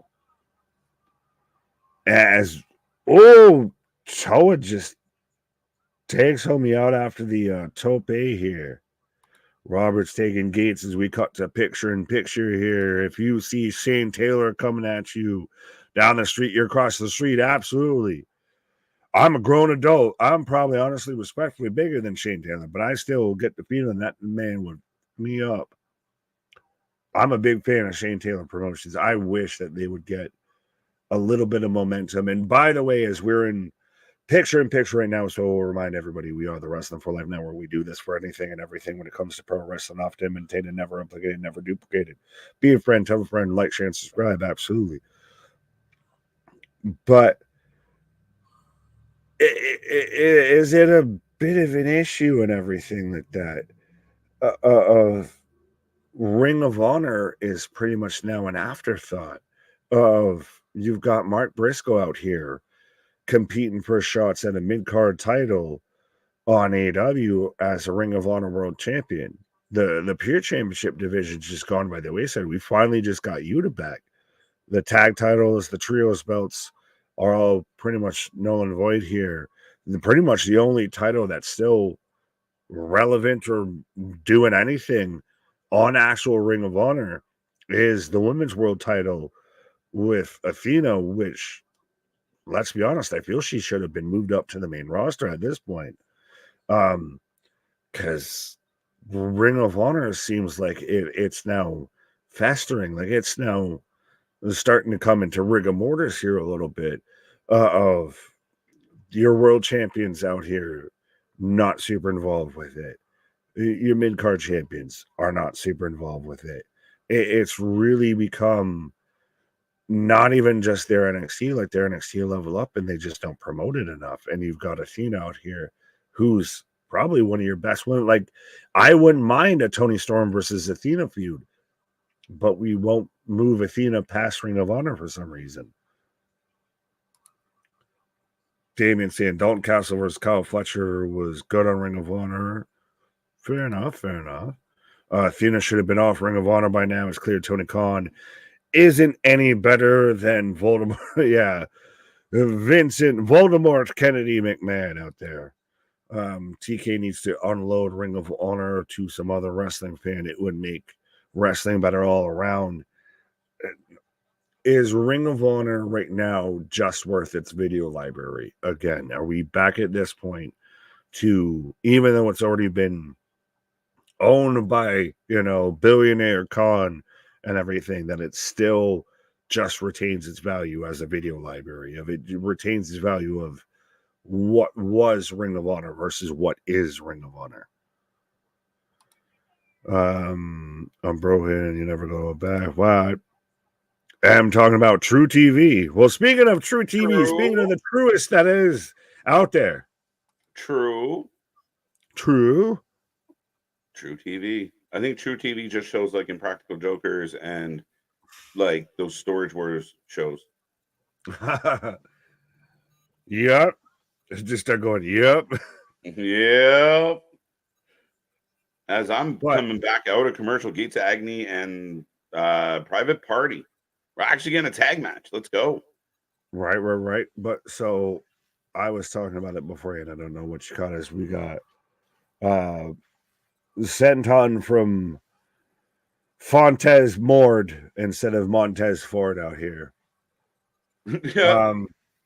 But Ring of Honor I think at this point is starting to suffer from rigor mortis of it starting to decay. We're starting to get, decomposition. I feel a little bit on Ring of Honor.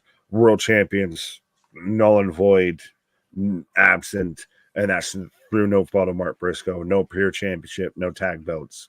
It's rotting at the limb here, I feel.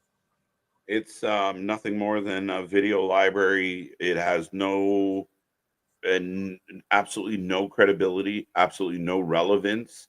It has been destroyed and dismantled and is a shell of what it ever was. Fair enough. Oh, a drop kick by Khan. Briscoe was champ. Briscoe is champ. Yeah, he still is. Believe it or not. He's out there challenging, qualifying for mid titles and everything on the main roster.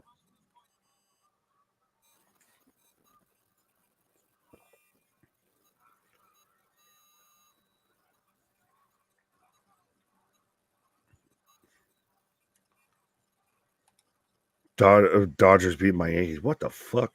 There you go. Boo! Boo earns. Boo earns. I've get the Cowboy Channel too.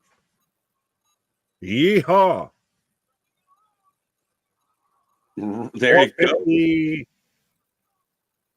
There's a Cowboy TV. Bro, it's America. What is on Cowboy TV? I want to know what's on the Cowboy channel. Yeah, let me know what is on the Cowboy channel. John Wayne, partner. Listen here, you saddle up, cowboy. Yeah, right. Fucking Texas. That is Clint Eastwood. Now, I ask you something. Do you feel lucky, Punk? Do you want to change the channel? My dad's absolute favorite. Gunsmoke. Gunsmoke. Brought to you by commercials of Canyonero. I was about to. At the minute he said that, get out of my head, bro. Rodeos. Rodeos, yeah, right. Southpaw Regional Wrestling is a prominent fixture on Cowboy. Oh my god! Sorry, the shock of the night. Gates of Agony get a W over Private Party. Yeah. Fish guys. The red viscous liquid line instead of the blood line. The red viscous liquid line. Fishing. Get a win here. Not Westerns. I do not watch. Fair enough. Fair enough. I gotta look that up. That sounds more like the Outdoor Network. Like one of those, like you're watching somebody that's out there hunting elk in fucking North Dakota or some shit. We have an Outdoor Life network here, and like it literally is reruns of Impractical Jokers all day, and what do you call it? Family Guy. I'm like, what the fuck are they doing? What in the Outdoor Life is that? Like anyone who's watching that does not have an outdoor life. They have strictly an indoor life. Yeah, and then on the weekends we get like the lumberjack competition. Yeah, no, any sort of outdoor life shit we have around here is, like I said, it's someone out there hunting elk. Like it's Joe Rogan's wet dream. Just out there hunting elk with Brock Lesnar season and shit. Why are we? Sorry to interrupt, Nick. Why? Very good. We got the rest of us. Why are we getting a package, a hype package for Toni Storm, Lady Frost? Because Lady Frost is awesome, and Toni Storm's auditioning for Joker A Folie à Deux. She's out here auditioning to play Harley Quinn with Joaquin Phoenix out here. Right. I feel. Rhinestone Cowboy. Here comes the Bang Bang. Oh no, they're just the Bullet Club now. My bad. Fair enough. Well, I'm gonna save a Bang Bang and fuck. I was gonna say Red Cowboy. Well, Nick Bang. I butchered myself into an awkward situation. Well, enjoy your awkwardness. Nick is taking a pause for the cause. I have the Bang Bang Gang coming out, so they're not even the Bullet Club anymore. They are they're being monikered as the Bang Bang Gang. Who knew? But yeah, we are rolling along through Rampage, folks. Get in the chat. Let me know what's on your mind. We'll continue to just talk nonsense.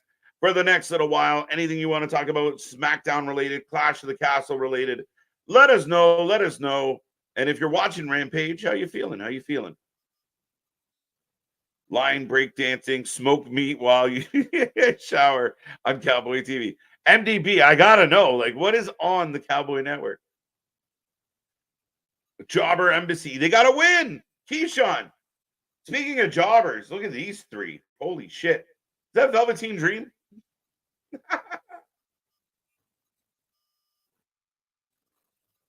So the Bang Bang Gang, Juice Robinson back in the mix to take on 3 local enhancement talents.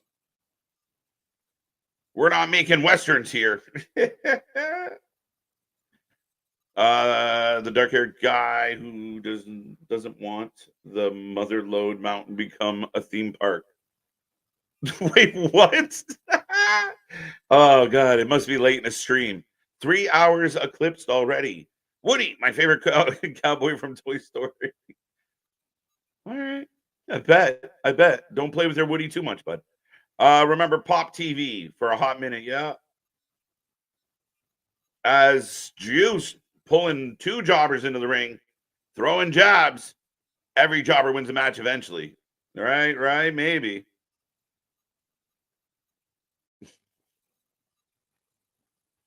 UW. Watch Dalton Castle versus Kyle Fletcher. That was a good on Ring of Honor yesterday. Fair enough.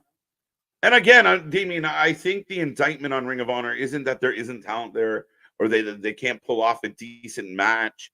My issue is that when Tony came out and gave that rah-rah speech about what he was going to do with Ring of Honor, he hasn't delivered on his promise. Lady Frost is hot, though. Fair enough. I'm a big fan of Lady Frost. Don't get me wrong. It's just unexpected because they haven't interacted at all, and now we're getting a hype package. It was kind of like what happened on Wednesday. Mina comes out and they throw up a graphic. Oh, they're going to fight. Why? They were getting along so well. All right, they were rubbing boobs. Yeah, I said it. Pause on the bang. As the Bang Bang Gang gets the win. I love the Bang Bang Gang. Oh, Juice Robinson getting on all fours and lifting a leg on this poor jobber. I'm a lumberjack and I'm okay. I dress him with clothes. I know exactly what that is. That's hilarious. Oh wow. Adding back juice, pause. To the Bang Bang Gang is perfect. Juice is good. Juice brings a whole new element to the group. It's really, again, he's charismatic, he's different, he's kind of like the Brian Pillman of the Bang Bang Gang. He brings that energy. Right now, it's a crowd full of blondes. Oh, it's actually a rodeo. Giddy up. Get out your saddle. Let's go. Who writes this crap? Poor Jay White. Look up gold. We hardly knew ye. Rough.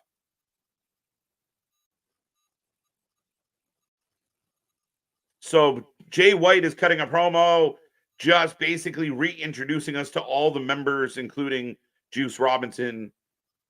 Rock hard, by the way. Facts. Cowboy Channel in Florida gets all in the family. Classic. Some Archie Bunker. It's mostly Southern preachers. Some more stuff. Wait, pause on that. Together? It wouldn't surprise me. TK killed Ring of Honor worse than Vince killed ECW. Yeah, that's fact. At least, we got a little run on, space or whatnot, but Ring of Honor got buried. Boring. I hope you're talking about Rampage. Juice slapping his titties. Right now, Grit is showing on Big Country. Now everyone's just breaking down their Western country vibe channels. I like it. Grit is showing. Okay. TK hasn't delivered on any of his promises. Listen, I mean, I try and want to give, I want to give the man a little bit of the benefit of the doubt as far as, again, we needed an alternative. I was so happy as a wrestling fan who had given up on Vince McMahon's booking in WWE, to have somebody come in with names like Jericho, with names like Kenny Omega and Cody Rhodes, and even Pac, and wrestlers we really liked that we thought were going to get this really great opportunity to perform on the same type of stage as WWE. I think he delivered on some stuff. I think he's fallen short and overpromised and underdelivered. And as we said a lot of times on this channel, TK just has to say less, promise less, overdeliver, surprise people. But when you're out there beating that drum of, you ever have a movie or a song or something you love and you overhype it to your friends, and then when you show them or play it for them, they're like, it's okay. But it's mostly because you overhyped it. TK is very guilty of that. So I wouldn't say he hasn't delivered on any of his promises, but he has fallen short on some for sure. Thank you, Jordan. I can't remember which one. Get the magic mic rechecks off my screen. Oh, the pin was a whole pause. Yeah. Interesting end anyway. Oh, hey, it's Jay White. Yeah, who wrote that shit? I hate Jay White. Why? Because Bullet Club is not good or right of any thinks he's better than me. Well, I understand why he might think that. Again, part of who he is, but I think Jay White's another example of a guy that was more valuable prior to signing to AEW. We were really excited that AEW got Jay White. It was written, Triple H dropped the ball and the hiring freeze cost WWE a big talent. But Jay White has felt anything but big. And even when you had an opportunity to have Jay White go after the Kingdom to keep the Kingdom relevant while MJF was healing, while Adam Cole was healing, you dropped the ball on that. Instead, you put them in a 6-man tag with the Bang Bang Scissor Gang. It hasn't been good for Jay White. Jay White is another victim of poor presentation and weak booking. Lived in Queens. Rob Reiner really became a nutcase out of all of them. Yeah, facts. Why does Juice have a belt on his tighty whiteys? He's, I don't know. Champ in the house. Juice sucks. Juice does not suck. Smackdown was a lot better tonight. Well, I mean, again, we never really compare Smackdown to Rampage. It's not the same. It's not a fair comparable. Rampage is not even on the level of NXT or TNA or some of the indie shows we watch. Like, Rampage generally is pretty weak, and it's a series of, it feels like a 1-hour indie show, right? Nothing really makes sense. Nothing really, it doesn't carry a whole lot of storyline. Like, why is there no continuity between Dynamite, Rampage, and Collision? They all feel like 3 separate shows. So yeah, that would be the issue there. But yeah, I mean, I really enjoyed SmackDown. I don't hate Rampage, to be honest, right now, but it is what it is. Juice has definitely swung a leg over a fence, not judging. It's not. It's adverts now. There you go. Okay. We're keeping up. Not a bad promo for White right now. Not bad. Yeah, fair enough. I'm entertained. I like them. I wish nothing but the best for them. I really do. I want them to be who they are. And I think they're talented guys. And I even think the Ass Boys have come a long way. As here comes Mina Shirakawa.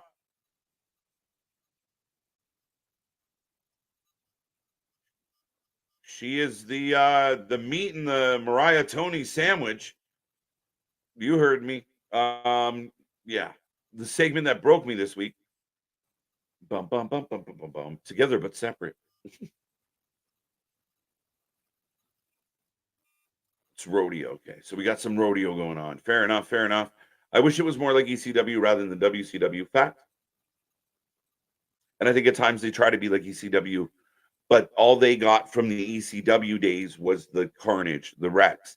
They didn't understand that ECW had a reason for the carnage. That if we were getting, a scaffold match or an I Quit match or, mayhem of some kind or a grudge match or a match where everybody was bleeding everywhere, they built to it. There was a reason for it. The rivalries, the Raven Sandman, they wasn't just death matches. It was death match. Yeah, we got to a boiling point. We went extreme, but there was a story behind it. You know, Dreamer and Raven, Sabu and RVD, Sabu and Taz. There were stories there. And I think that's what Tony has missed out on. As here comes Serena Deeb.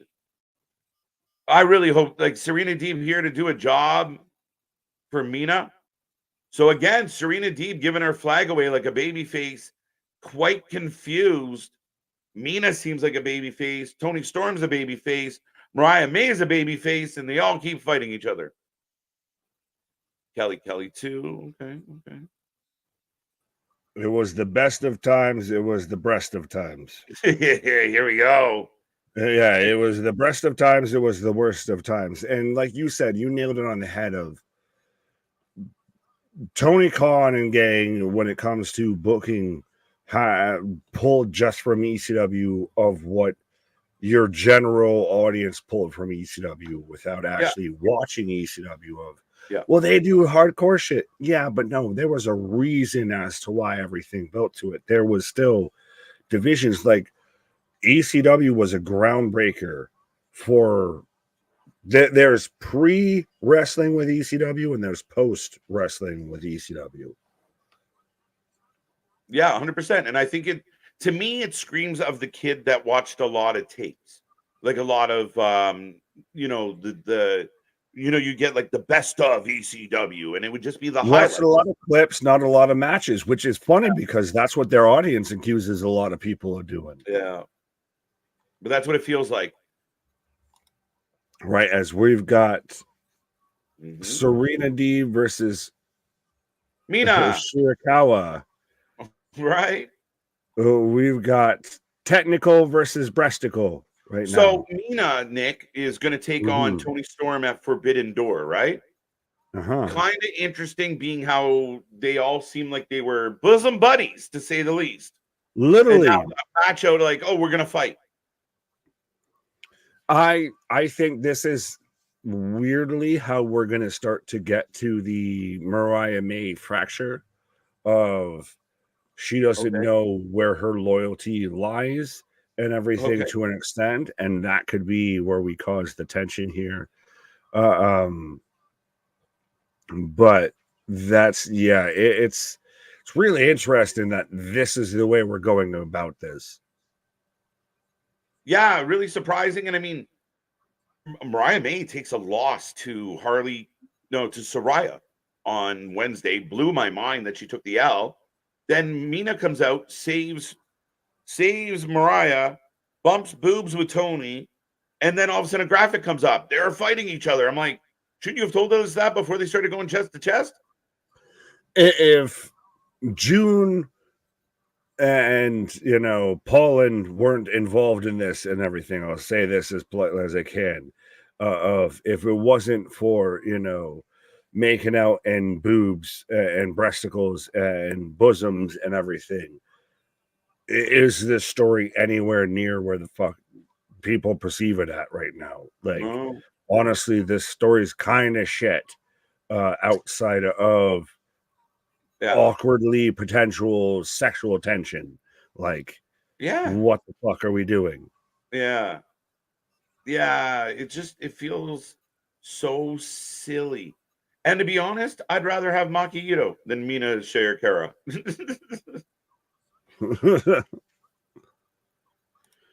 Are you all gay, really? Yes, I'm very happy. Are you happy? I'm happy. I'm thrilled.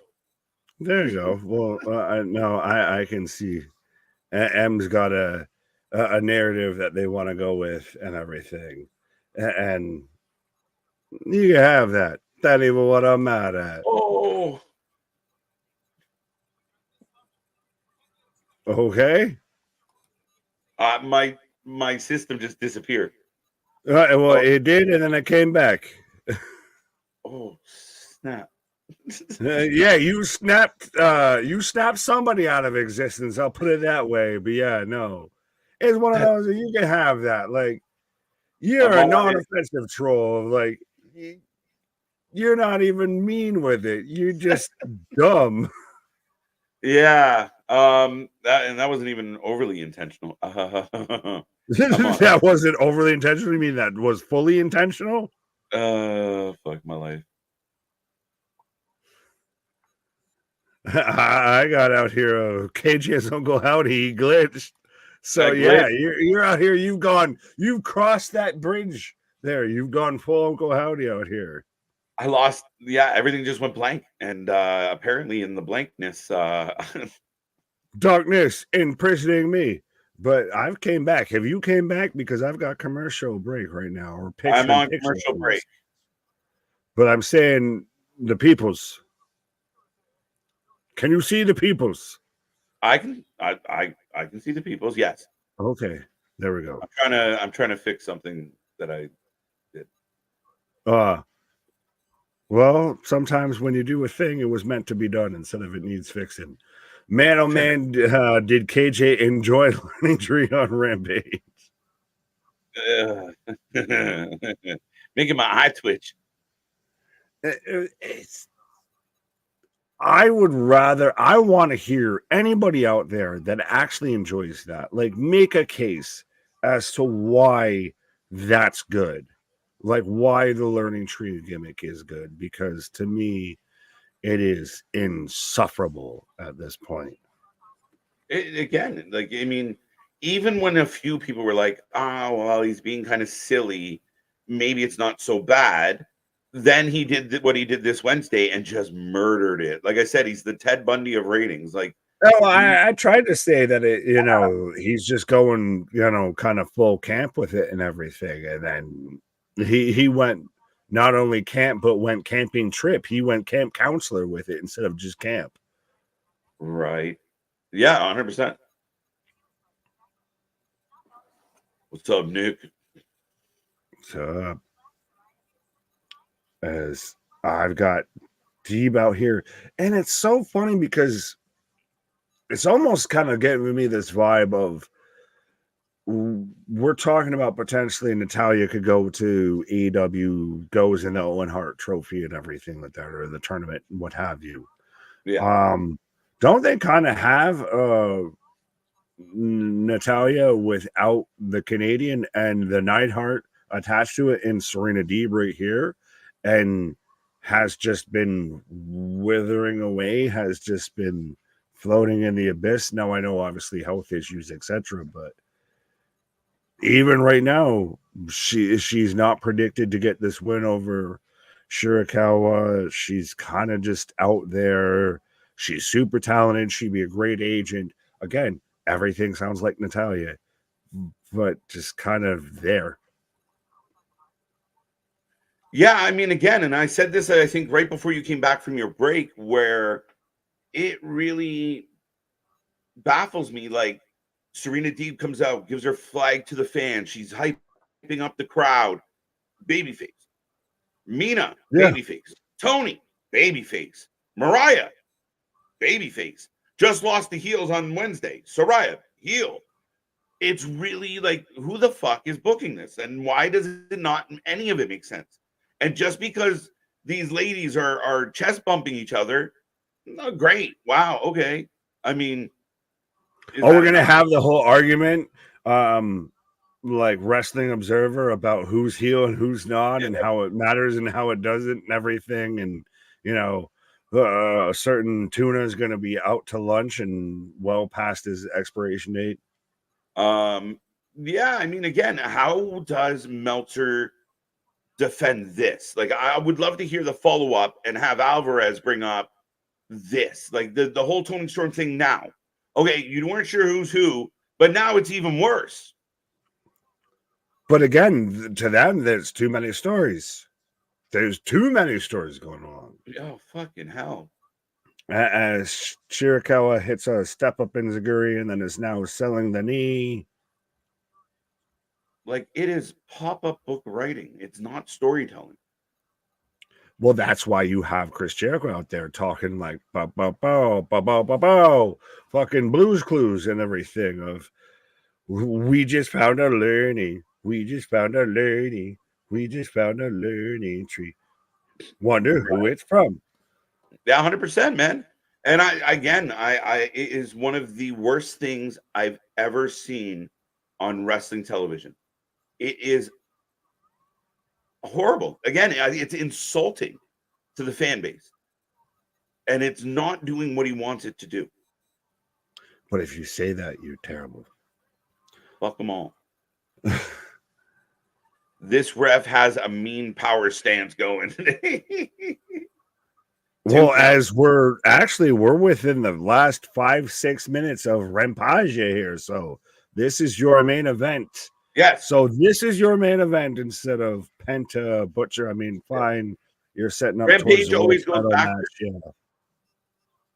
Rampage always goes backwards. Tony doesn't want to try and give people a reason to stay to the end of the show. Goes backwards. You started off with fucking MJF and ended with the clusterfuck. Yeah. So yeah, he books backwards, and maybe he has to turn his sheet around. I don't fucking know, but it's backwards. Wow, big clothesline. Right? Like, you should have a big main event on a Friday night Rampage. You should be giving us really, really, and no offense to the ladies, but you got to put marquee stuff out there and make people want to stay to the end. Not like, all right, seen the first match, we can go home now. Well, this hasn't been a bad match, but I mean, like, Deeb's just done the JOB. Shirakawa's, you're setting up for Forbidden Door at most. Like, there's something there, but I just don't know if they've sparked enough interest with it yet. Oh, yeah. No, you might be like, I mean, again, there's not a lot of interest because of the way the story's been told. Like, two count. Right? Like, it's just when all the ladies seem to be good and all having a great time. Oh, that was a thing. Right? They went for the roll through spot and missed it like a motherfucker into the figure four.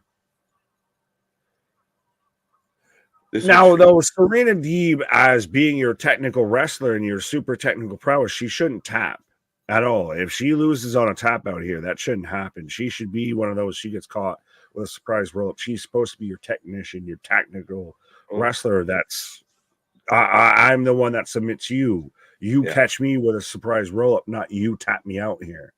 Right. And we were just getting a slap fest and both women out to the floor.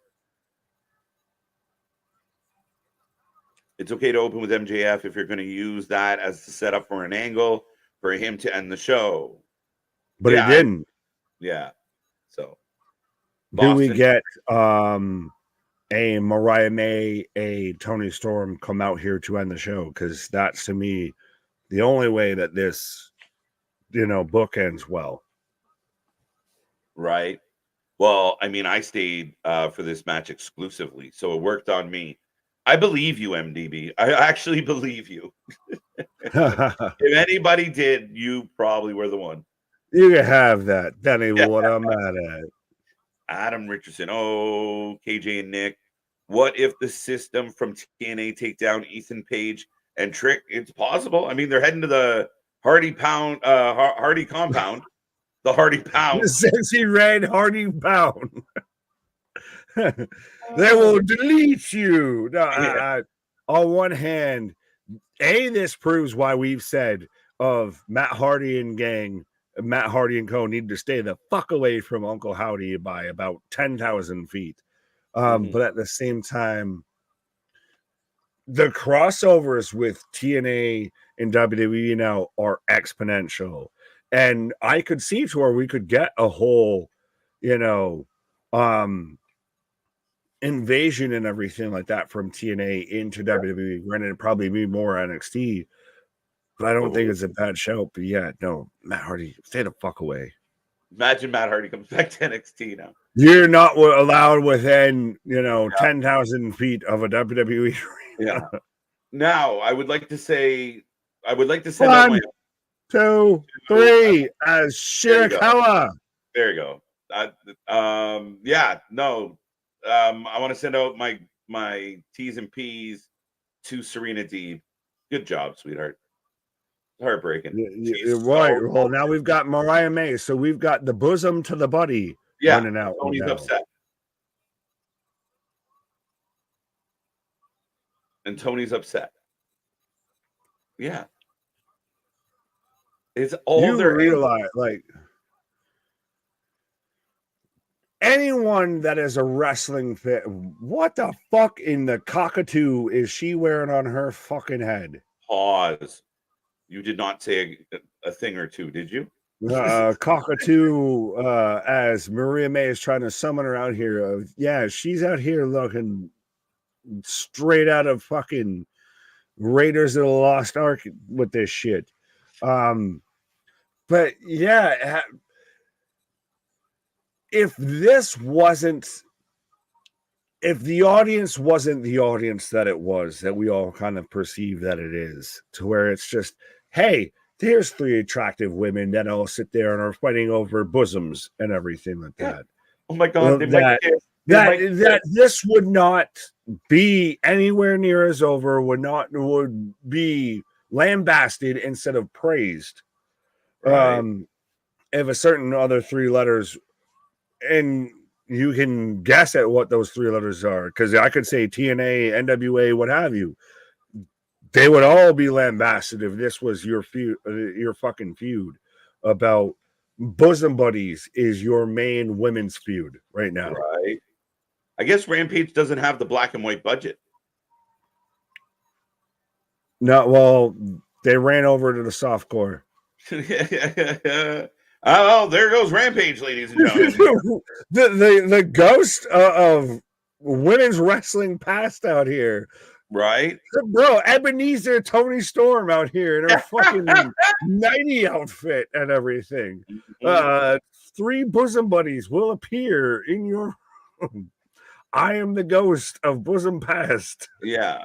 Right. Yeah, again, I just think it's all a little silly. You had an opportunity to kind of build something where you really had Mariah May start almost becoming that obsessive, that Mickey James vibe, right? Like with Trish. And instead you get silly and, oh, you like her more than me. It's the same as all the Bucks fucking angles of who's really my friend and you spend more time with Jimmy over me. Like fucking, it's just silly shit.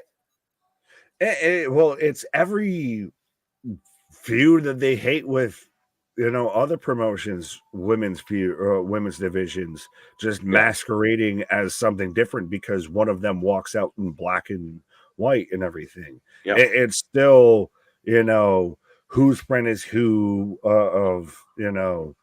well, we're closer than you are. You're the cool one. You're the not. It's the same exact fucking thing. The only difference is one comes out in black and white. That's it. Yeah, again, I think this comment from TJ nails it. Is I think we complain because there is so much talent. Serena Deeb's where is Jamie Hayter? Fuck. Where do you even slot her in? World champ. Well, you didn't do that for MJF. Why would she not go for a side hustle? Because she's been out for like fucking 3 years at this point. Fuck off. There's no depth in that women's division. No. Let's be honest. Let's be honest. Well, that's what they're doing with this. So let's be honest. But yeah, no shit. Again, and I said it on Wednesday. It's just there's too much of it. And when you did a Buck segment, then a Jericho segment, then the Tony Storm segment, and it was just silly on top of silly on top of silly. And there are serious wrestlers there. Joe, Swerve. There are guys that are taking this seriously. They want to do a good job, but it's just silly on top of silly on top of silly. It feels childish. Again, Tony feels more like Vince McMahon than Triple H does. Well, it feels more like Nickelodeon broadcasting than anything of like Nick. It's that type of shit of just the best wrestler there. Okay, great for a match, and then the rest is fuck all. The rest is camp and tomfoolery of.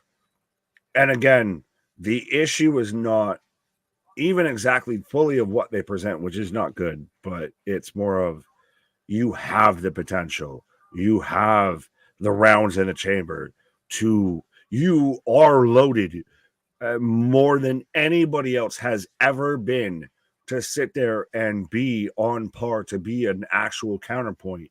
And you've been there, and you're fumbling the bag, and you want to act like you're not. It's one that's the big thing of like, to sit there and not acknowledge that you might be fucking up. It is the ego is what bothers me a bit. I think that's what is the toughest pill to swallow, is because you assess it and you see it. And for you and I, we watch so much wrestling, and we watch this and we give an honest take as fans, and it's just met with denial, and it's met in a way that it's the arrogance of it all. No, I told you this is great, and if you don't think it's great, you're broken, not us. Well, that's fucked. Yeah, the ignorance to not even have a discussion is off-putting and everything. It makes you not want to even discuss the company. So then what the fuck are we even talking about? Right. No matter what I say, that could be a critique or an improvement or anything. You don't even want to hear, because just instantly, I'm wrong. No matter what I say, if it's not good, you're wrong. No. Yeah, right. It's a tough spot to be in. Condalonian. NXT is Nickelodeon Broadcasting. You are confused, sir. No,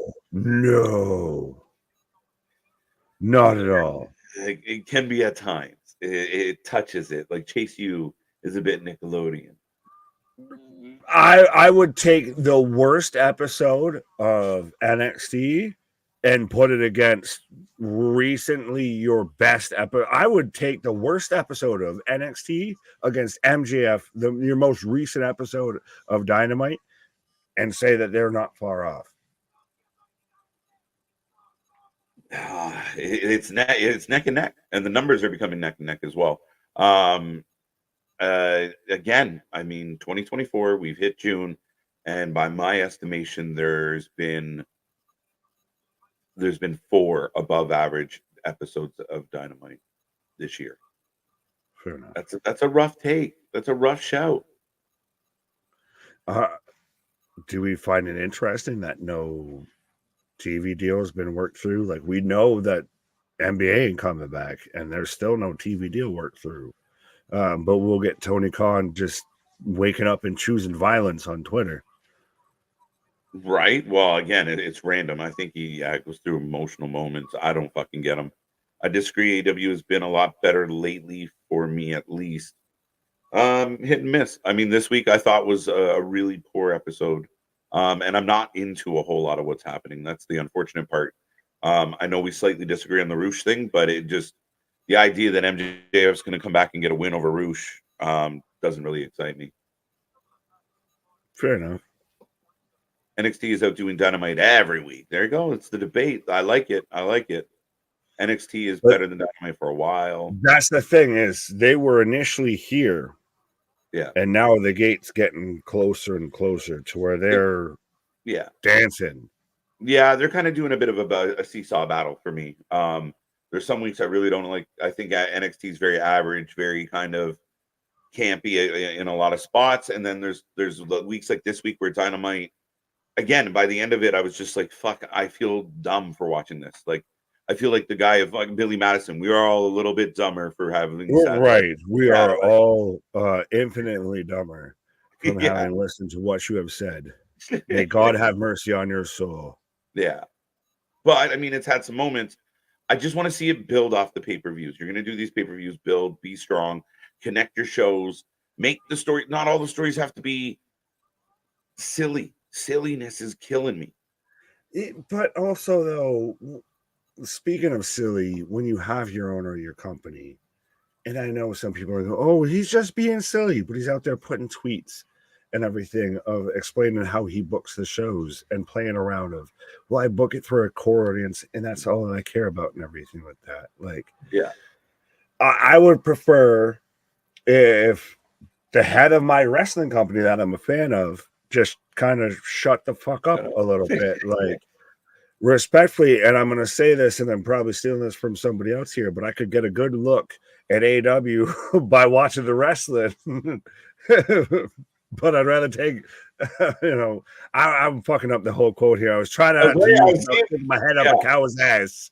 Right. No, I mean, again, and this is the last thing I'll say about it. We'll make last call on the chat, folks. Shut her down and have a good night. But yeah, I said that earlier about Tony Khan kind of minding his P's and Q's. Just under promise, over deliver. Stop over promising and under delivering. Mm-hmm. You alienate fans when you do such a thing. And I think at the end of the day, there's a lot of talent, there's a lot of opportunity. Us as fans are just begging for everybody to hit their stride, but you can't continue with the same excuses. And you got to produce. You whether you like it or not, you got to produce. And the show right now is highly inconsistent. They got to find a way to stabilize and have some continuity and have things make sense. And be willing to listen to people outside of the vacuum. Yeah, like not just the social media. Like stop writing angles and writing shows for the 5% that's on Twitter. Like it's fucking dumb.